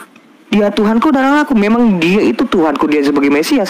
Allahku karena dia sebagai firman. Cuma memang dibedakan antara Tuhan dan Allahku. Oke. Bukan dan ini berbeda. Tuhanku dan Allahku itu bersini maknanya beda. Tuhan di sini ini merujuk kepada dia itu, ini gelar. Karena Mesias inilah yang berkuasa. Akan kududukan kau di sebelah kanannya dan kutaruh musuh-musuhmu di tumpuan kakimu. Kisah para Rasul 2 ayat 35, Mazmur 110 ayat 1. Betul. Oke. Di sini Tuhan dan Allah. Yang firman itu Tuhan atau Allah? Yang firman itu Allah. Firman itu adalah Allah. Nggak disebut firman itu adalah Tuhan, tuh? Firman itu adalah Allah. Berarti yang lebih tinggi Allah atau Tuhan? Karena Tuhan tidak sebut di sana yang bersama-sama firman adalah Allah. Berarti yang mengeluarkan firman di sini Allah atau Tuhan? Kan tadi kan saya sudah menjelaskan dan saya sudah mengajarkan kepada kamu bahwa kata Tuhan dan Allah itu kamu tidak bisa menghierarkikannya. Karena bukan dulu bisa dihierarki. Artinya ayat Yohanes 1 ayat 1 menjustifikasi posisi tinggi itu benar diraih oleh Rafael, yaitu Allah. Karena tidak ada di sana firman itu bersama-sama Tuhan, tapi di sana firman itu bersama-sama Allah. Dan firman itu adalah Allah itu sendiri. Tuhan itu gelar, makanya dia disebut Tuhan Yesus. Nah, Allah itu hakikat. Apa? Hakikatnya apa? Ya kealahan Allah, keilahian itu hakikatnya. Yaitu adalah ruh. Allah itu Allah itu keilahian, ya. Allah itu keilahian. Oke, kita ke ulangan 7 ayat 1. Ketika Musa menjadi Allah, apakah Musa menjadi punya keilahian juga di sana? Jangan hipokrit. Benar, dengar. Kamu kalau baca itu, Pak, siapa sih namanya adiknya itu Harun. Dengar dulu, bro. Oh, cuman kayak gitu, bukan cuma lupa, bro. Itu lo jangan hal yang seperti itu. Gini. Musa itu kan tidak pandai berbicara. Bagaimana mungkin aku berbicara pada bukan masalah Musa nanti dibantu dengan Harun. Kamu mengatakan bahwa Allah adalah sifat keilahian itu sendiri. Artinya Musa mempunyai sifat keilahian. Kamu kena di sana. Kamu kena di sana, Rion. Enggak mungkin. Loh, saya ini Kristen loh. Saya ini ada Rion loh. Justru karena Kristen itu kena di sana kali. Gua untouchable loh. Sebentar dulu, makanya gue jelaskan. Iya, gue jelaskan. Dari sini aja lo terkena anginnya, masa lo untouchable sih? Tapi lanjut. Serius, dengar dulu. Jadi pada waktu itu, Pak, Musa itu memang tidak pandai berbicara. Jangan khawatir. Harun itu akan diangkat menjadi nabimu. Kamulah Allahnya. Berarti ada hierarki di sana. Harun. Loh, ya, oke. Itu maksudnya bukan Harun berarti dengar dulu, Pak. Dengar dulu, Pak. Allahnya keilahian Musa itu berbeda dengan Yesus. Yesus itu disebut ilahi karena dia adalah firman yang bersama-sama dengan Allah dalam kekekalan. Musa itu bukan firman disebut. Dia itu disebut Allah tadi seperti itu alasannya. Karena memang dia tidak pandai berbicara. Diam dulu kamu. Rion ngeles kamu ketawa. Enggak mungkin. Kita memakai diksi yang sama di dalam Bible yang sama, yaitu kata Allah. Tadi dengan jelas mengatakan kamu ke Allah itu adalah sifat keilahian yang dimiliki oleh Tuhan. Itu saya garis bawahi loh. Sedangkan Musa di dalam Ulangan 7 nomor 1, jadilah kamu Allah bagi Fir'aun dan Harun sebagai nabimu. Artinya Musa sebagai Allah, berarti Musa mempunyai sifat keilahian juga dong. Bukan, kan tadi kan kamu baca. Coba kamu jedor di sana loh padahal. Nggak akan mungkin, Pak. Kalau kitab Alkitab itu turunnya bukan satu-satu ayat. Seperti Quran, boleh dipotong-potong. Jangan mengkomparasi dulu. Nah, makanya kamu nanti akan kejedor di situ. Jangan karena lagi sudah terdesak. Dengar dulu, narasi kamu jelas tadi itu bertentangan dengan apa yang ada di Ulangan 7 nomor 1. Yaitu mungkin. Argumen kamu bahwa saya mengatakan bahwa Allah itu adalah sifat keilahian daripada Tuhan. Itu saya ingat loh. Hakim aja disebut Allah kok. Artinya pun disebut Allah gitu. Artinya artinya apa? Ya Tuhanku dan Allahku bukan merujuk kepada Allah yang sebenarnya Yesus itu. Bukan. Ya, kalau orang Alkitab itu bisa dianggap Allah.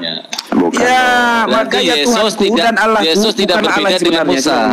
Yesus tidak berbeda dengan Musa. Betul Bang Nikolas. Yesus tidak berbeda dengan Musa. Artinya di sana ya Allah dan Tuhanku di sana sama ketika Musa diutus sebagai Allah bagi Fir'aun dan Yesus sebagai diutus Allah sebagai Bani Israel.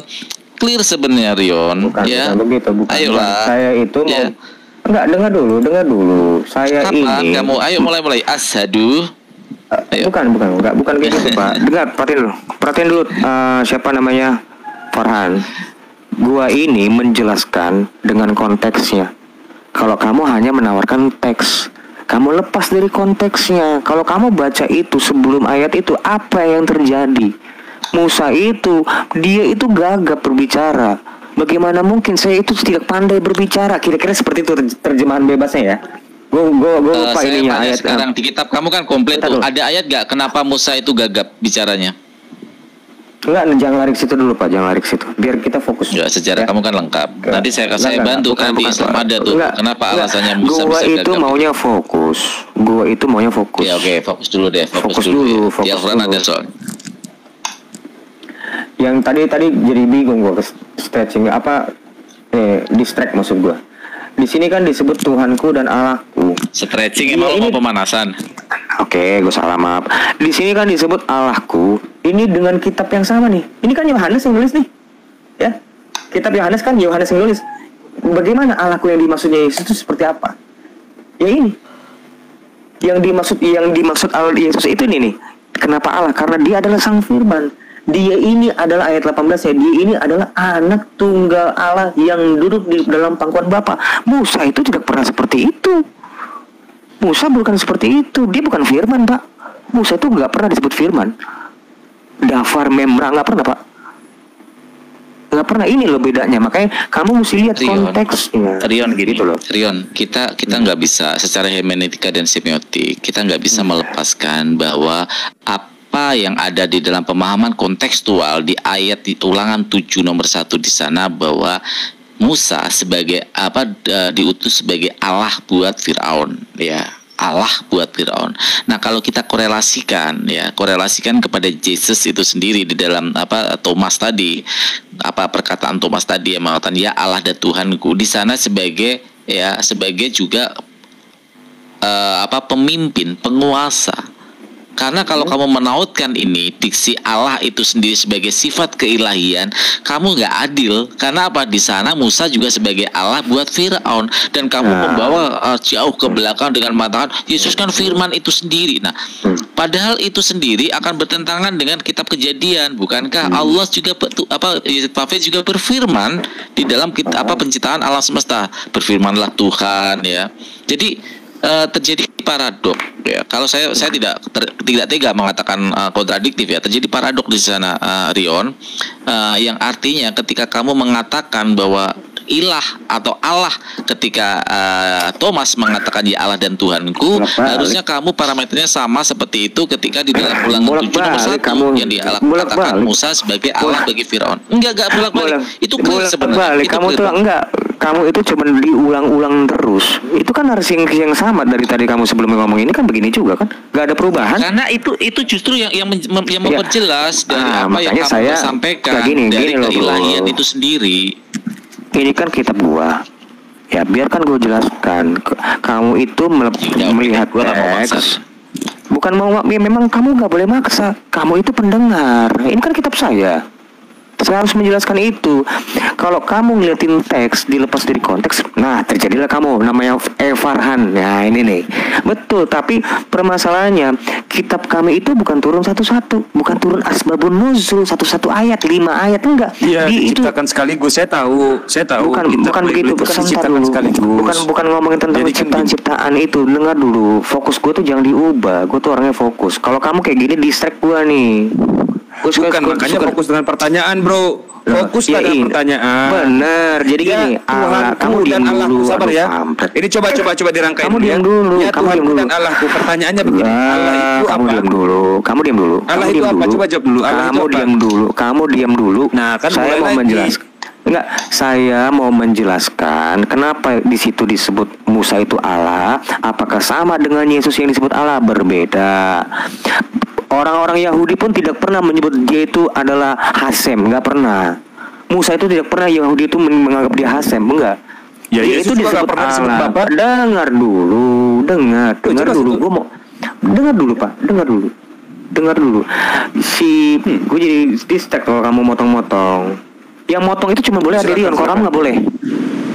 Adirion boleh motong, kalau kamu nggak boleh motong. Ya manuver itu harus dihentikan memang kalau manuver. Nggak bisa. Ini bukan manuver. Ini kitab saya kok. Kok ini manuver? Improvisasi kamu sudah terlalu Iya, overlapping. dijelaskan dengan cara manuver. Enggak mungkin. Musa itu bukan sang firman, Pak. Yesus itu disebut Allah karena dia adalah firman. Firman hidup. 1 Yohanes 1 ayat 1.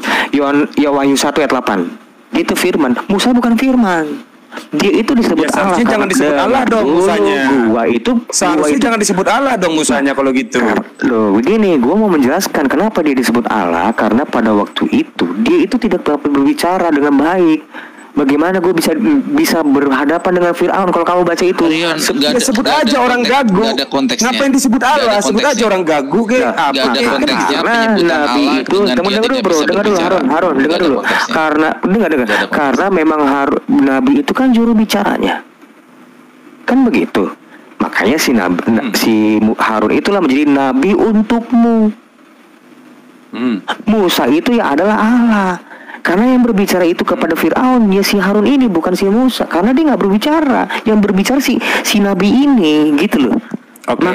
Oke, berarti begini Bang Farhan, secara nggak langsung dia menjelaskan bahwa kalimat ini itu kalimat perumpamaan. Jadi ketika ada orang membuat satu perumpamaan, Musa itu diumpamakan sebagai Allah. Kan gitu. Betul. Ini nekat sekali. Tetapi kalaupun dia kan kalaupun dia kan bahwa ini hanya sebuah perumpamaan, sebagaimana Allah itu akan mengutus nabinya, kamu diajarin, kamu temuin saya orang Yahudi pun dia akan ngomong yang sama. Itu maknanya Allah sama dia itu seperti apa? Salah. Perumpamaan. Gua pernah diskusi sama Yisak. Kamu pikir gua nggak pernah ngomong sama Yisak? Yisak yang masuk Hindu itu kan? Yang masuk menjadi orang Hindu itu kan? Iya. Oke, sebentar. Yang paling bangga-banggakan yang jadi orang Hindu kan? Apa tuh? Enggak, aku nggak pernah ngembangkan. Aku malah sering debat sama dia. Kamu tahu sendiri lah. Kualitas narasumber kamu pindah, ngapain? Bawa narasumber yang pindah. Jadi fokus aja dulu, bro. Kalau yang kamu kan tadi bilang suruh sama Yahudi. Dia pembohong. Kalau memang itu kalimat perumpamaan, dia orangnya udah jadi orang Hindu. Tuh, dialihkan kan ini mulai lagi trik kedua dan seterusnya. Gak mungkin Pak, saya ini bukan orang saja dulu urusan Yitzhak itu.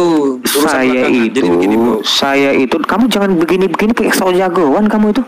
Saya ini hanya menerangkan. Itu fakta. Gak mungkin Pak, yang faktanya jagoan tuh gua. Kamu enggak. Oh, faktanya tertulis di dalam Bible. Bukan tentang tertulis Tuhanku dan Allahku. Betul, benar. Memang benar Tuhanku dan Yesus itu Tuhan dan Allah. Tapi kan sekarang permasalahannya kealahannya, keilahiannya Yesus dengan keilahian Allah yang disebut Musa itu disebut Allah itu berbeda. Ini gue lagi mau menjelaskan perbedaannya dan sudah saya jelaskan. Kalau saya jelaskan ini ketiga kali saya jelasin. Coba singkat jelaskannya bro. Kenapa berbeda? Coba jelaskan singkat aja bro. Kenapa berbeda? Intinya aja langsung. Udah saya udah jelasin. Intinya apa? Karena dia tidak pernah disebut sebagai Dafar, karena dia tidak pernah disebut sebagai Hashem, karena dia tidak pernah disebut sebagai Membra, gitu kan? Sudah tadi saya sudah jelaskan, saya rasa nggak perlu diulangi lagi. Pertanyaannya adalah Yesus pernah tidak disebut sebagai Bapa? Oh ternyata tidak. Bukan karena dia anak tunggal Bapa. Yohanes 1:18 dia memang bukan Bapa. Karena dia anak tunggal Bapa, betul, dia adalah Firman. Bukan Firman itu adalah Allah. Anak tunggal itu artinya Firman, Pak. Anak itu artinya Firman. Ibrani 1 ayat 2, anak itu artinya Firman. Ibrani 1 ayat 2. Yesus ini ya. Luar biasa. Karena kamu nggak belajar. Yesus sebagai manusia, Yesus sebagai Tuhan, Yesus sebagai Firman, harusnya dikit. Yesus sebagai Allah. Harusnya Yesus sedikit gelarnya. Ya. Jadi harusnya Yesus sedikit gelarnya. Gitu maunya. Jelas dong, harusnya gelarnya hanya sebagai utusan. Itu gelar yang sebenarnya, bro. Utusan. Ya itu kan harapan, nggak apa-apa. Itu cita-cita. Kalau gue nggak bisa menghambat cita-cita orang. Kenapa? Nggak masalah. Kenapa bisa dibilang begitu, bro? Kenapa? Itu cita-cita. Kenapa bisa dibilang begitu? Karena pada saat Musa dianggap Musa akan menjadi Allah yang akan mengutus Nabi, secara nggak langsung ada perbedaan toh. Nah, sebagaimana Yesus Firman, utusan, yang mengutus adalah Bapa. Jelas ada perbedaan yang spesifik. Maka tidak ada kesetaraan sama sekali. Sekalinya dikatakan bahwa mereka ada kesetaraan sebagai Allah, sebagai hakikat, secara nggak langsung Musa juga memiliki hakikat itu, bro. Tidak bisa. Musa itu tidak punya hakikat kealahan karena dia bukan. Gue menjelaskan loh. Yesus itu disebut Allah karena dia adalah firman yang bersama-sama dengan Allah. Firman itu adalah Allah. Musa disebut Allah karena apa? Karena tadi kau diulang-ulang. Tadi kan saya udah jelasin. Enggak mau. Saya udah jelasin 3 kali. Saya sudah jelasin 3 kali, enggak mau. Saya enggak mau. Saya sudah jelasin 3 kali loh. Enggak manuver. Karena yang berbicara itu nabinya si Harun. Nabinya Musa. Berarti perkataan itu salah. Bukan salah, kamu yang nggak ngerti. Kok salah? Loh, kok jadi itu jawaban gue tadi. Penjelasan gue itu kalimat perumpamaan nggak itu? Loh, memang perumpamaan. Dia diumpamakan Allahnya. Harun itu dijadikan nabinya Musa. Nabimu disebutkan itu, Harun akan menjadi nabinya Musa karena dialah yang berbicara. Gitu. Iya, betul. Seolah-olah jangan dibalik-balik, jangan dibolak-balik. Karena Musa gagu, seolah-olah Musa lah jadi Allahnya. Itu seolah-olah Musa lah jadi Allahnya karena Musa gagu. Jangan diulang-ulang, Itu satu nabi. Jangan diputar-putar bro. Bicaranya. Betul. Jadi sama dengan perumpamaan Harun itu sebagai firman, betul, dan Musa sebagai Allah, betul. Perumpamaannya seperti itu, betul. Enggak, dia disebutnya nabi bukan betul. Firman. Dia disebutnya nabi bukan firman. Gue gak mau disamain. Itu bukan asosiasi yang benar. Itu bukan asosiasi yang benar, Pak. Waduh. Karena memang kalau Musa diumpamakan sebagai Allah, kalau begini pertanyaan, kalau Musa diumpamakan sebagai Allah, Musa itu bisa berfirman nggak dalam keadaan nggak begitu? Enggak, yang berbicara itu bisa. Kan nabinya.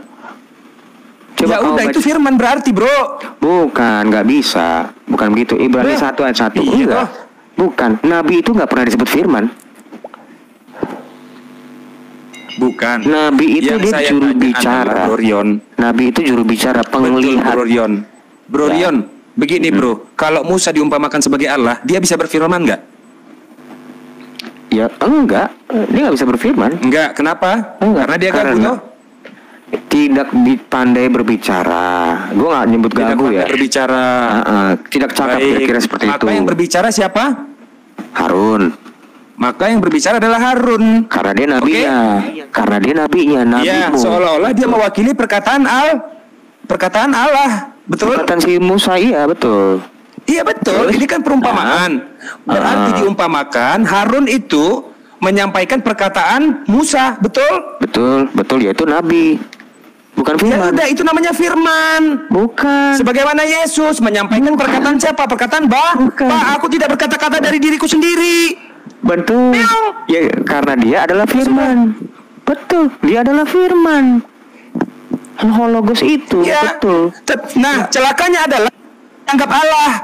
Itu celakanya kalau Harun itu dianggap firman. Kenapa Harun tidak dianggap Allah? Ayo, kenapa? Karena Harun bukan firman.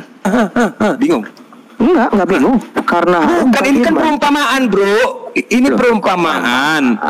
Kan tadi kan kita sepakat bahwa Harun mengumpamakan Musa sebagai Allah. Berarti secara nggak langsung dia mengumpamakan dirinya sebagai firman. Pertanyaannya adalah bukan. Dia tidak diumpamakan sebagai firman, itu nggak ada juga teksnya, Pak. Bolehkah perumpamaan sebagai bro, bentar.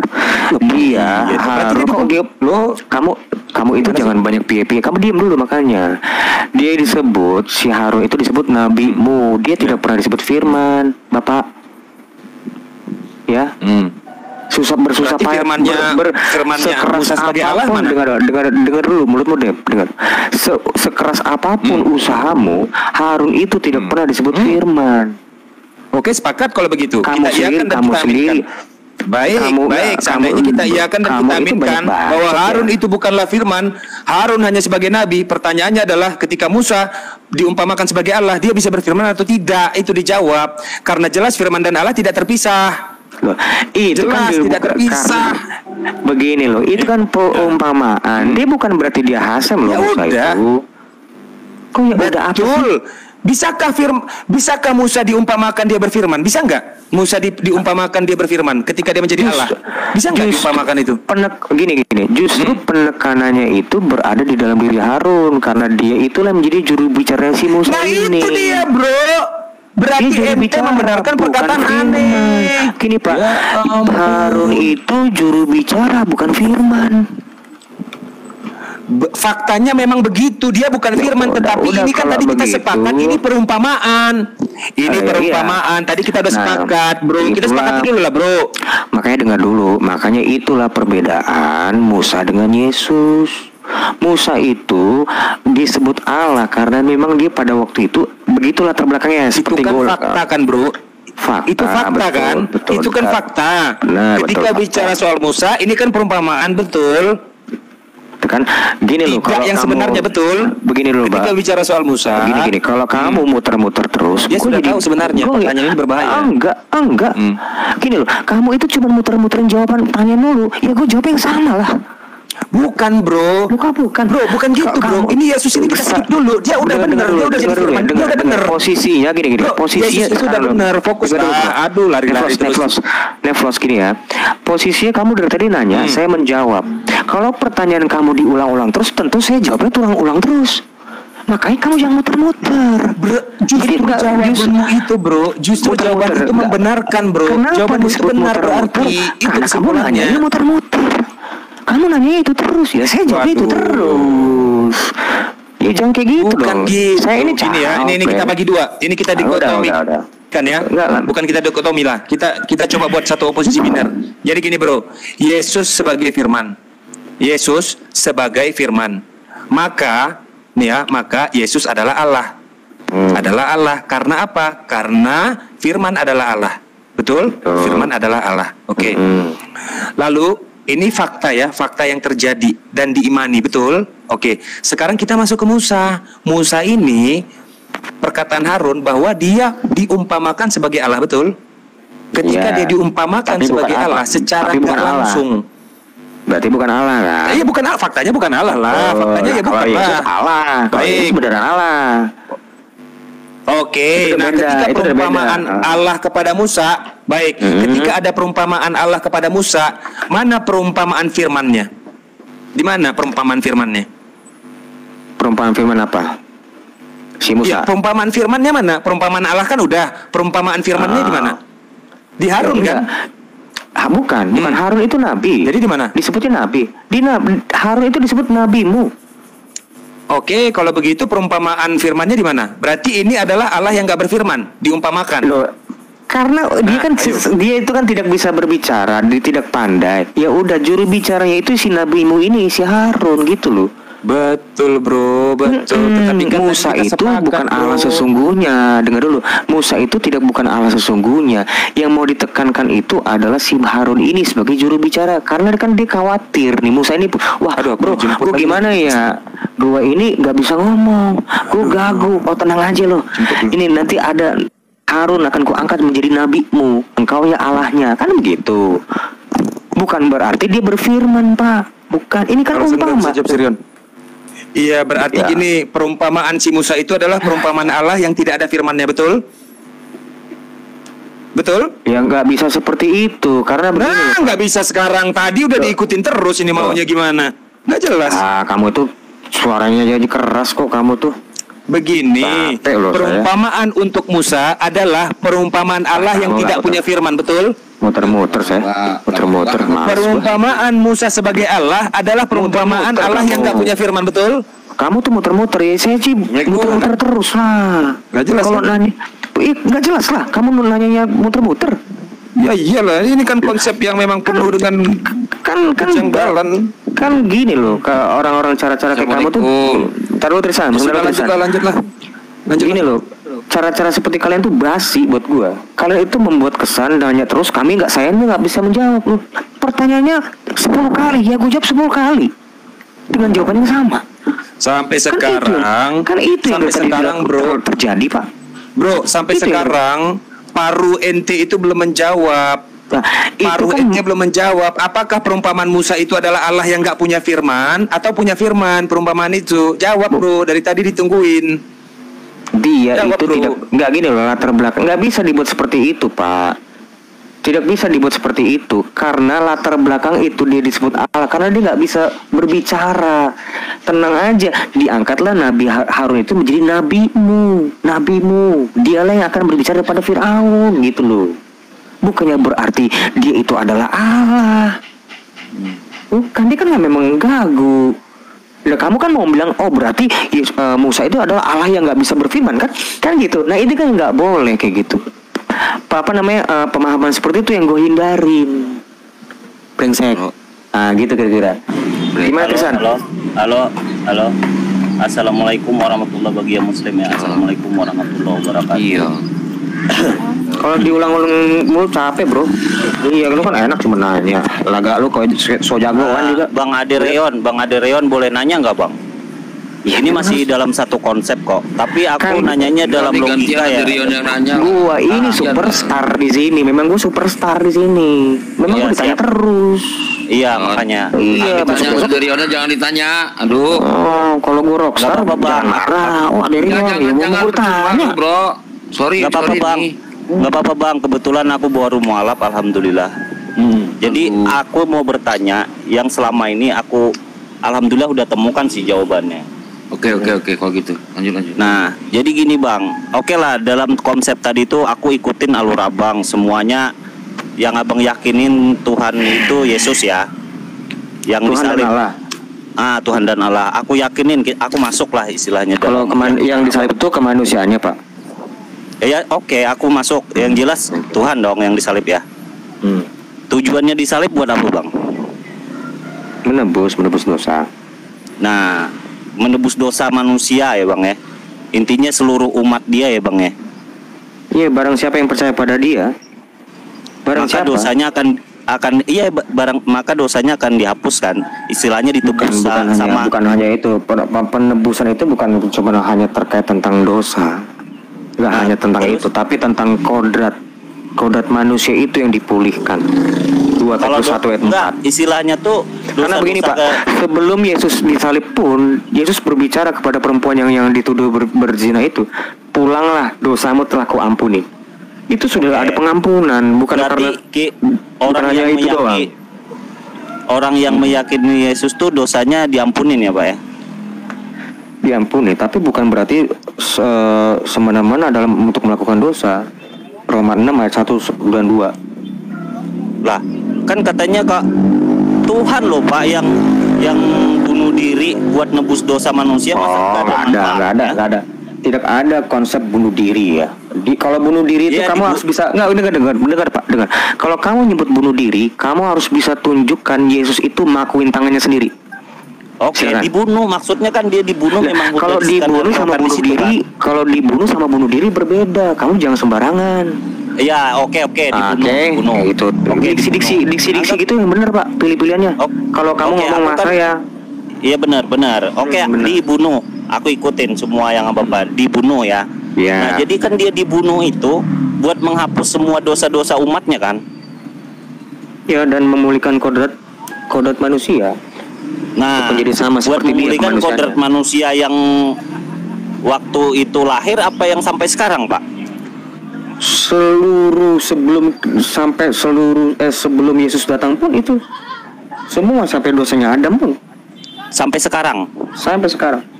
Nah, berarti kalau aku meyakini Yesus sebagai Tuhan, berarti kalau aku berbuat dosa dan lain sebagainya, yang penting aku yakin, berarti aku nggak dosa lagi dong, pasti selamat. Oh, itu salah. Nah, salah. Jadi kalau nggak ada gunanya. Ini gue jelas, gue jawab dulu. Oke, siap. Gue cuma bilang salah loh, belum ngasih penjelasannya loh. Gue belum ada reasonnya loh, kenapa gue bilang salah. Iya, siap. Aku dengerin, Pak. Aku dengerin. Jangan dipaksa gue ngomong bener atau salah deh, nggak boleh, nggak bisa. Oke, siap. Kan aku ikutin. Bukan ngisi TTS kita gue ini. Iya, benar. Ya, aku iya, ikutin, mesti kasih kesempatan. Oke, lanjut.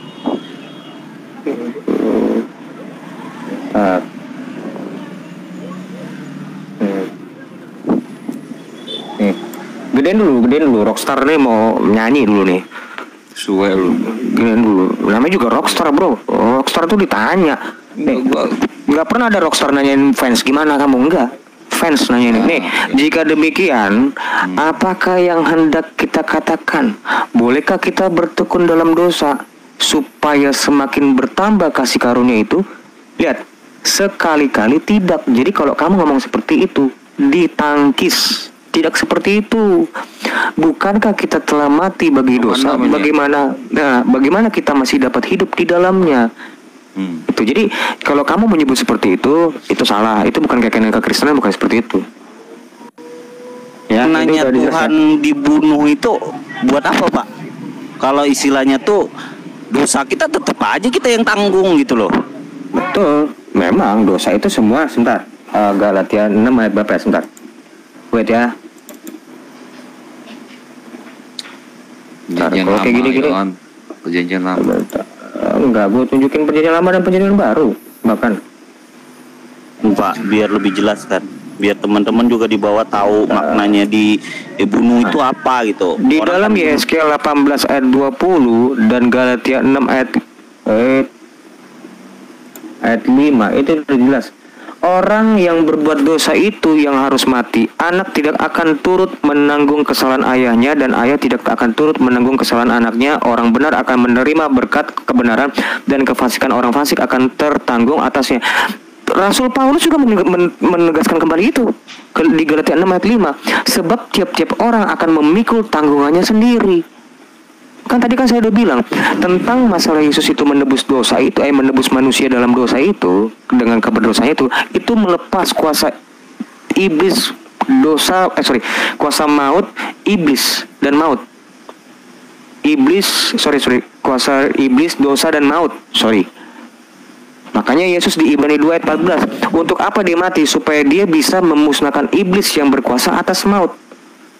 Itu jadi kita yang di dalam diri kita ini bukan berkuasa lagi si iblis ini, tapi kita tunduk sama si yang menebus Tuhan kita ini, yaitu Yesus.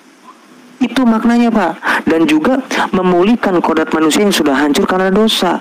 Roma 7 ayat 14. Kayak begitu maknanya. Jadi kalau tentang menanggung dosa, memang kalau pikir kita nggak menanggung, nanti mempertanggungjawabkan perbuatan kita. Mempertanggungjawabkan, siapa bilang enggak? Siapa bilang enggak? Tapi kan selama ini frame yang kalian buat seakan-akan Yesus itu menanggung dosa kita masing-masing. Terus kita nyantai-nyantai ngangkang kaki gitu. Enggak kayak gitu. Itu bukan pemahaman Kristen yang benar. Bukan. Bisa ya. Kalau memang kayak gitu konsepnya, ngapain dia harus bunuh diri gitu? Dibunuh gitu loh. Ngapain? Ya itu. Gunanya buat apa? Gunanya dia bisa dia manusia gitu, harus dibunuh dulu gitu. Karena di dalam perjalanannya tidak ada namanya berkaitan dengan dosa itu dengan tidak dikaitkan dengan darah. Darah itu harus tertumpah untuk dalam pengorbanan. Itulah tipologi dalam penyalipan itu. Kenapa mesti ada kurban? Tar dulu, Pak Saiful, ini hubungannya sama Yahudian dulu. Dari dulu tuh saya mau ngomong, cuman diapain? Iya, jadi kalau memang dosa, misalkan Daud di Samuel mengorbankan domba. Kemudian Harun berdosa di Mamat 16 nomor 8, mengorbankan domba juga ke Azazil, ke YHWH. Ya korban-korban kayak gitu tuh untuk menebus dosa. Dia dari Muslim. Di kamu kan beda. Nah, jadi missing link. 1 Korintus 5 nomor 7, buanglah ragi yang lama menuju ragi yang baru. Ini korban Paskah kita telah disembelih, yakni Yesus gitu. Ini Yesus itu diumpamakan sebagai korban-korban yang dulu di zaman sebelum Yesus itu untuk menembus dosa gitu. Nah ini si Tristan belajar, walaupun dia nggak percaya sama iman gua, dia tahu. Dia ngerti. Aja lo bilang untouchable gue. Kan itu kan dalam Bang Tristan. Lo bilang untouchable itu loh. Bang Tristan, bener konsep ente bener Bang. Buat nebus dosa kan. Dia ini konsepnya dari Yahudi, nggak bisa disalahin ke Kristen. Yahudinya bawa ke sini. Bawa itu siapa namanya? Bang, kalau misalnya di pelajaran Yahudi kan itu memang udah dikonsepkan buat ajaran dia. Kenapa kita harus ngikutin dia? Padahal kan udah gak bilang, memang beda Islam. Ya, memang Islam itu Yahudi, Bang. Nanti ya paham aku, Bang. Jadi nanti Tuhan itu sendiri yang akan Tuhan sendiri yang akan melakukannya. Kan ada di Yesaya. Makanya dalam konsep ini kan yang aku bingungin. Kalau nggak ada maknanya dibunuh, ngapain dia harus berkorban gitu loh. Coba baca Yohanes 1:9 deh. Inilah anak domba yang menghapus dosa dunia. Anak doi ya. Diumpamakan dia anak domba untuk dikorbankan gitu loh, Bang saya tahu. Nah berarti kan dosa-dosa kita ini udah ditanggung dengan udah dibilang pengorbanannya tadi dong. Iya. Kita nih manusia ini yang ditebus tuh manusianya. Kita itu tidak lagi takluk sama iblis. Kita itu tunduk sama Yesus ini sebagai penguasa kita, Tuhan kita nih. Karena dia yang menanggung kita. Secara logika memang nggak masuk akal. Dasar logika nih ya. Secara Islam juga nggak logik. Namun karena mereka ngikutin Yahudi begitu ya itu adanya. Bukan ngikutin, karena memang dari akar keyahudian. Yahudi begitu ya. Gitu loh Bang Saiful. Nggak bisa lari dia. Yahudi aja sampai sekarang nggak bisa bantah. Mau bantah gimana, orang mereka Yahudi terbesar di dunia kok. Tapi yang proselit. Emang iya Yahudi terbesar? Enggak. Kalau jadi proselit bro. Serius loh bro. Kalian proselit lah. Rabinya ya justru maka itu Bang. Justru maka itu juga di dalam kitab sebelumnya kan udah dibilang akan ada datang nabi setelah itu, dan itu nabinya kan nggak bisa. Nah kita berarah deh ke situ. Berarti kitab itu kalau misalnya kita nebus dosa nih, udah ditebus dosa kita, kalau kita tetap berkeyakinan di situ tadi ya Bang ya, tetap berkeyakinan di situ tadi, udah ditebus nih dosa kita, ya kita terserah dong mau berbuat apa. Orang dosa kita udah ditanggung kok, udah dikorbankan kok Tuhan kita kok. Ya gue rasa nggak perlu gue jawab lagi. Tadi kan udah gue jawab ayatnya juga. Kalau lu muter-muter kayak gitu terus, gue jawab muter kayak gitu terus Pak. Kamu nanya 10 kali, saya udah jawab 10 kali. Itu maka dia. Iya, jangan muter-muter dong. Ini Galatia. Kamu nanya. Bang Tristan, 5 boleh turun dulu. Kenapa? Yang naik. Kok Tristannya? Iya. Aneh kan ya? Aneh nggak ya? Aneh nggak ya? Aneh gue lihat kalian ini. Ini kan gue jarang. Enggak gini loh, kalau kalian sukanya berantem, ya silakan sih, nggak apa-apa saya turun. Enggak ada yang enak itu saling ngertiin gitu. Oh Kristen begini, oh Islam begitu. Kita dakwah gitu loh. Superstar, oh superstar. Pamit. Assalamualaikum. Izin nanya dulu superstar. Oh superstar, ada Rion.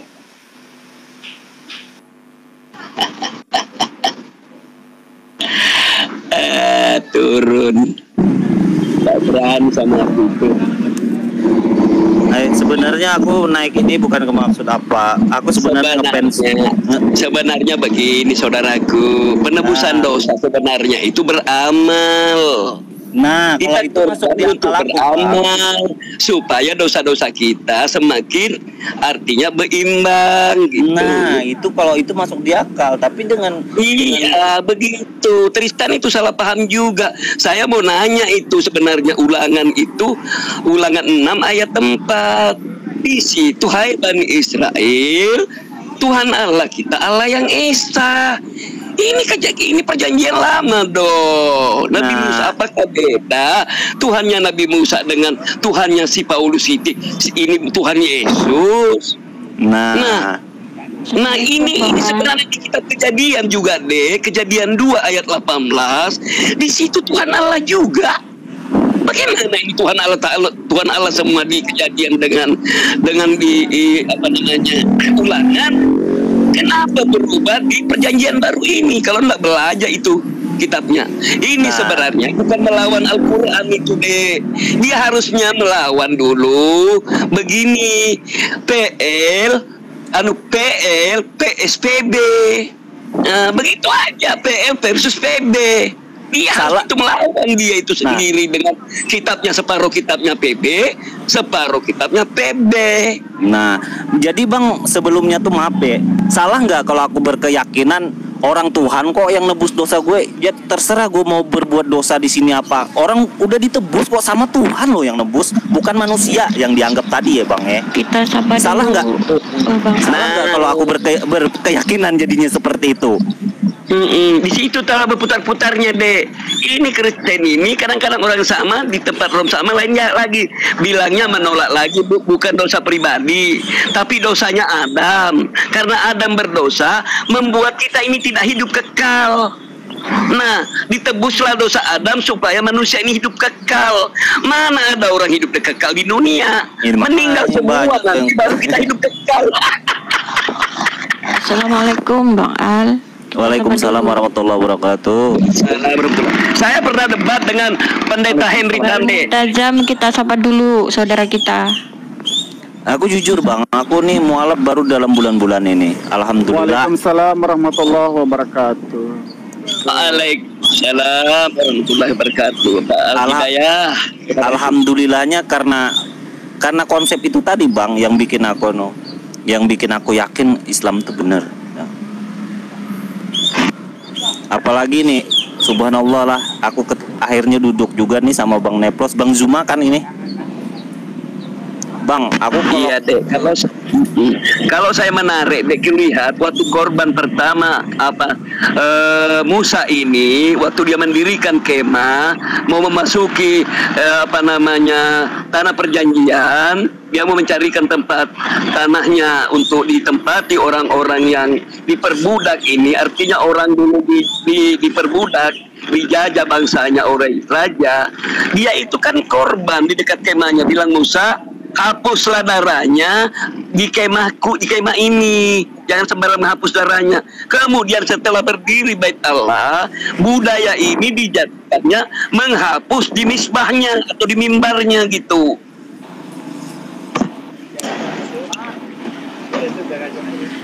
Ya udah. Ini gimana? Sebenarnya harus tetap ada korban seperti kita ini, artinya bukan menghapus dosa sih, membuat amal. Iya, kalau banyak dosa kita banyak berkorban, berapa bulunya itu, berapa darahnya, tetesannya kan itu berapa amaliyah di situ sebenarnya. Ya enggak mampu ya enggak usah korban lah, yang mampu aja kok. Ini Niflos ini masih bernapas kayak ini? Sudah lari deh, sudah lari ada Rion. Iya sih kalau kayak gitu. Kalau itu kan masuk di nalar kita Bang. Iya, ada Rion itu pernah saya ajak debat. Saya mau debat bilangnya, tapi jangan 1 Korintus 15:45. Mana malu dia masalah roh itu, roh Adam yang menghidupkan.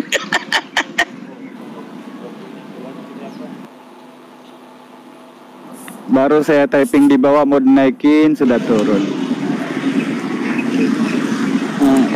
Enggak, jadi kan berdasarkan keyakinan yang sudah ada kan tadinya kan gue berpikir seperti itu. Menurut saya nggak salah loh. Orang yang menebus itu Tuhan kok, bukan manusia biasa loh, Tuhan loh. Jadi kan bisa aja yang meyakinin dia udah dihapus dosanya, mau lu berbuat apa kayak di dunia istilahnya orang Tuhan kok yang bayar dosa lo, bukan manusia loh, yang yakinin dia ya. Boleh ikutnya? Benar nggak Bang? Sedikit. Boleh. Silakan. Masuk akal nggak logika aku Bang? Oh masuk banget. Abang Saiful ini mualaf ya ternyata ya, Bang Saiful. Iya Bang, iya. Masya Allah. Sepertinya saya mengenal suara Anda. Apakah Anda kenal sama suara kita?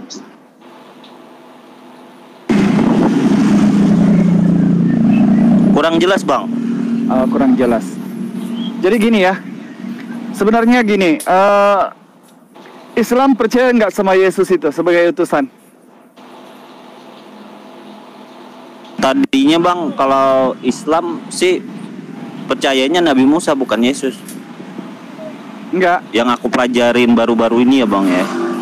Yesus sama Nabi Musa itu beda loh. Kata Ustadz sih. Beda kalau Nabi Musa. Kalau Isa maksudnya. Nabi Isa, sorry. Maaf Bang, aku baru soalnya belajarnya. Sebenarnya sosok itu yang sama, cuma konsepnya yang berbeda. Ada yang menuhankan, ada yang menganggap dia Rasul mulia. Itu sebenarnya jawabnya. Jadi gini, ada ayat ya, kalimat di Yohanes 17:3. Hidup yang kekal itu bila mengenal engkau satu-satunya Allah yang benar dan mengenal Yesus sebagai utusannya. Jadi Islam percaya sebagai yaitu baginda Rasulullah.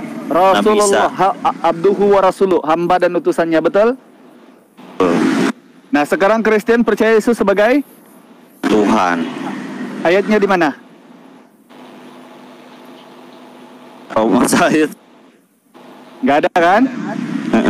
Jadi berarti Yesus itu mati kalau memang dia terkutuk di kayu salib menurut Galatia 3:13. Islam yang diselamatkan bukan Kristen.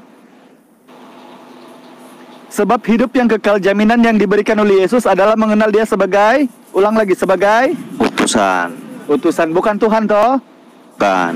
Maka di Markus 11:25, Yohanes 8 nomor 34, di Yohanes 19 nomor 7, siapa yang membuat dosa itu Bapa yang tangguh, Bapa yang menghapus, bukan dia yang menghapus dosa. Di Matius 18 nomor 22 sampai 23, bahkan bermaafan 70 kali sehari semalam, bukan Yesus yang menanggung dosa. Maka Islam lebih mengutamakan hamba itu tadi, abduhu wa rasuluh, maka Islam yang patut diselamatkan. Ya toh? Nah, makanya itu Pak, kalau misalnya Yesus yang menghapus dosa dengan berkorbannya dia kita tadi, kita bebas berbuat dosa di dunia ini udah dimaafkan kok dengan meyakinin dia. Itu aja sih konsepnya. Di dalam logika ya Bang ya, konsep penebusan di Bible tidak ada Yesus menyebutkan satu kaum atau satu bangsa atau satu umat atau satu agama. Bahkan Bani Israel saja itu terdapat di Yohanes 19 nomor 17 kalau tidak salah ya, atau Yohanes 17 nomor 9 kalau tidak salah. Aku berdoa untuk mereka Bani Israel, bukan kepada dunia, bukan kepada Kristen, apalagi kepada orang-orang kulub. Ya toh? Nah, sekarang ketika ada konsep ya penebusan dosa, coba kita pikir deh, bukan nalar kita pikir. Sekarang Yesus itu mati karena ulahnya siapa? Ulahnya siapa dia mati? Yesus itu mati karena siapa? Karena Bani Israel. Bukan, karena iblis merasuki Yudas toh. Ya toh? Yudas berkhianat kan? Betul tidak? Menurut Yohanes 19:34, tentara Romawi menumbak lambungnya, keluarlah darah dengan nanah, ya toh? Yohanes 6 nomor 52 sampai 56, siapa yang minum darahku makan dagingku akan selamat toh? Benar. Nah, sekarang kalau Yesus tidak mati, apakah Kristen ada juru selamat?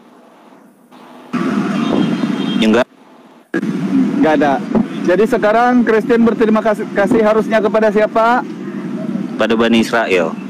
Bukan, kepada Yudas, kepada iblis dan tentara Romawi, bukan kepada Yesus. Sebab mereka yang membunuh juru selamat itu. Kalau mereka tidak bunuh Yesus, pasti Kristen tidak punya juru selamat. Haleluya. Jadi sekarang Kristen ditebus oleh siapa? Paulus, yang mengaku bapaknya, 1 Korintus 4 nomor 15 gitu. Iya. Nah, kalau menurut versi kita Islam, ya walaupun tidak disebutkan oleh Allah Subhanahu wa taala dalam surah An-Nisa 15758 itu.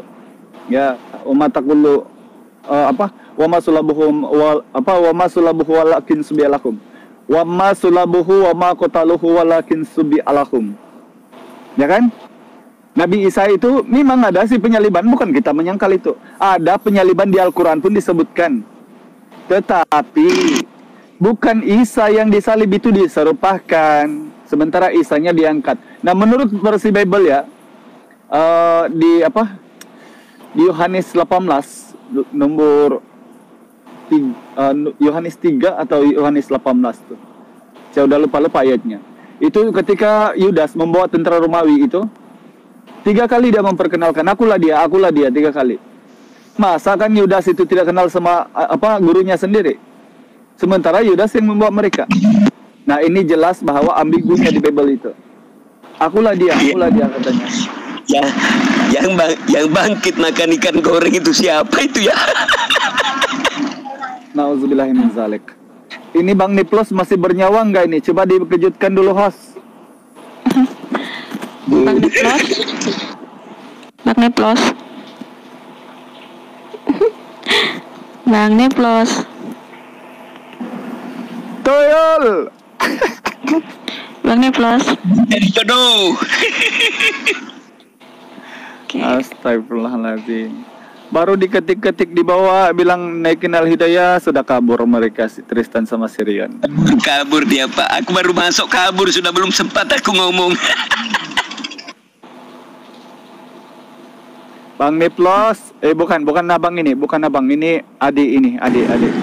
Bang Neplos nih bener gak sih Bang Juma Bang? Aku bener pengen banget duduk satu room sama Bang. Berkat pencerahannya lah sedikit. Pokoknya ada terlibatnya dia Bang, membuat aku yakin ke Muslim ini Bang. Masya Allah, subhanallah, walhamdulillah, la ilaha illallah, Allahu akbar, wala hawla wala quwata illa billah. Jadi berkat berkat hujah-hujahnya Gurunda Zuma itu memang banyak sih yang tersedarkan gitu kan. Memang orang itu bukan saja apologet ya, tetapi kita anggap sebagai guru dalam perbandingan agama. Bener Bang. Itu, andai kata gue di Makassar nih Bang, gue samperin rumahnya, gue terima kasih banget Bang. Masya Allah. Jadi waktu Beda saya pulau, buat kesaksian di Jakarta JCC ya, Bang. Waktu saya buat kesaksian di JCC 2018 silam, Zuma yang bawa saya masuk. Dia pernah bilang gini loh, alhamdulillah sekali, bukan saya berbangga, tetapi ini orang-orang seperti ini kan memang ada lisannya itu kan memang bermanfaat. Kadang-kadang berbisa lisan orang yang seperti ini. Dia bilang gini, saya percaya nanti orang ini suatu hari nanti akan menjadi suatu debater yang handal katanya, seorang debater yang handal. Alhamdulillah sekarang bukan saya merasa pandai, tetapi alhamdulillah ada sedikit-sedikit yang saya tahu gitu. Dia yang membawa saya ke JCC untuk diperkenalkan kepada Ngandi Celebes, kepada Zulfikar, siapa hari itu, si Ustadz Sugi, Ustadz Unggul, di situ malam itu. Saya ya, saudaraku, saya yakin nanti ini bukan kita lagi yang lawan ini Oten ini. Bisa-bisa mualaf kita nanti ini. Ya. Yang bisa melawan dia. Iya, karena dia hafal betul, apalagi dia ini mempelajari Islam. Bisa pendebat yang hebat nanti para mualaf kita ini. Masya Allah. Amin ya Rabbal Alamin. Mudah-mudahan Bang kita bisa nyadarkan saudara-saudara kita yang masih berbeda keyakinan. Ya, lanjut. Assalamualaikum warahmatullahi wabarakatuh, Bang Pendikar Taiping. Assalamualaikum Bang. Waalaikumsalam warahmatullahi wabarakatuh. Assalamualaikum Bang Pendikar. Warahmatullahi wabarakatuh.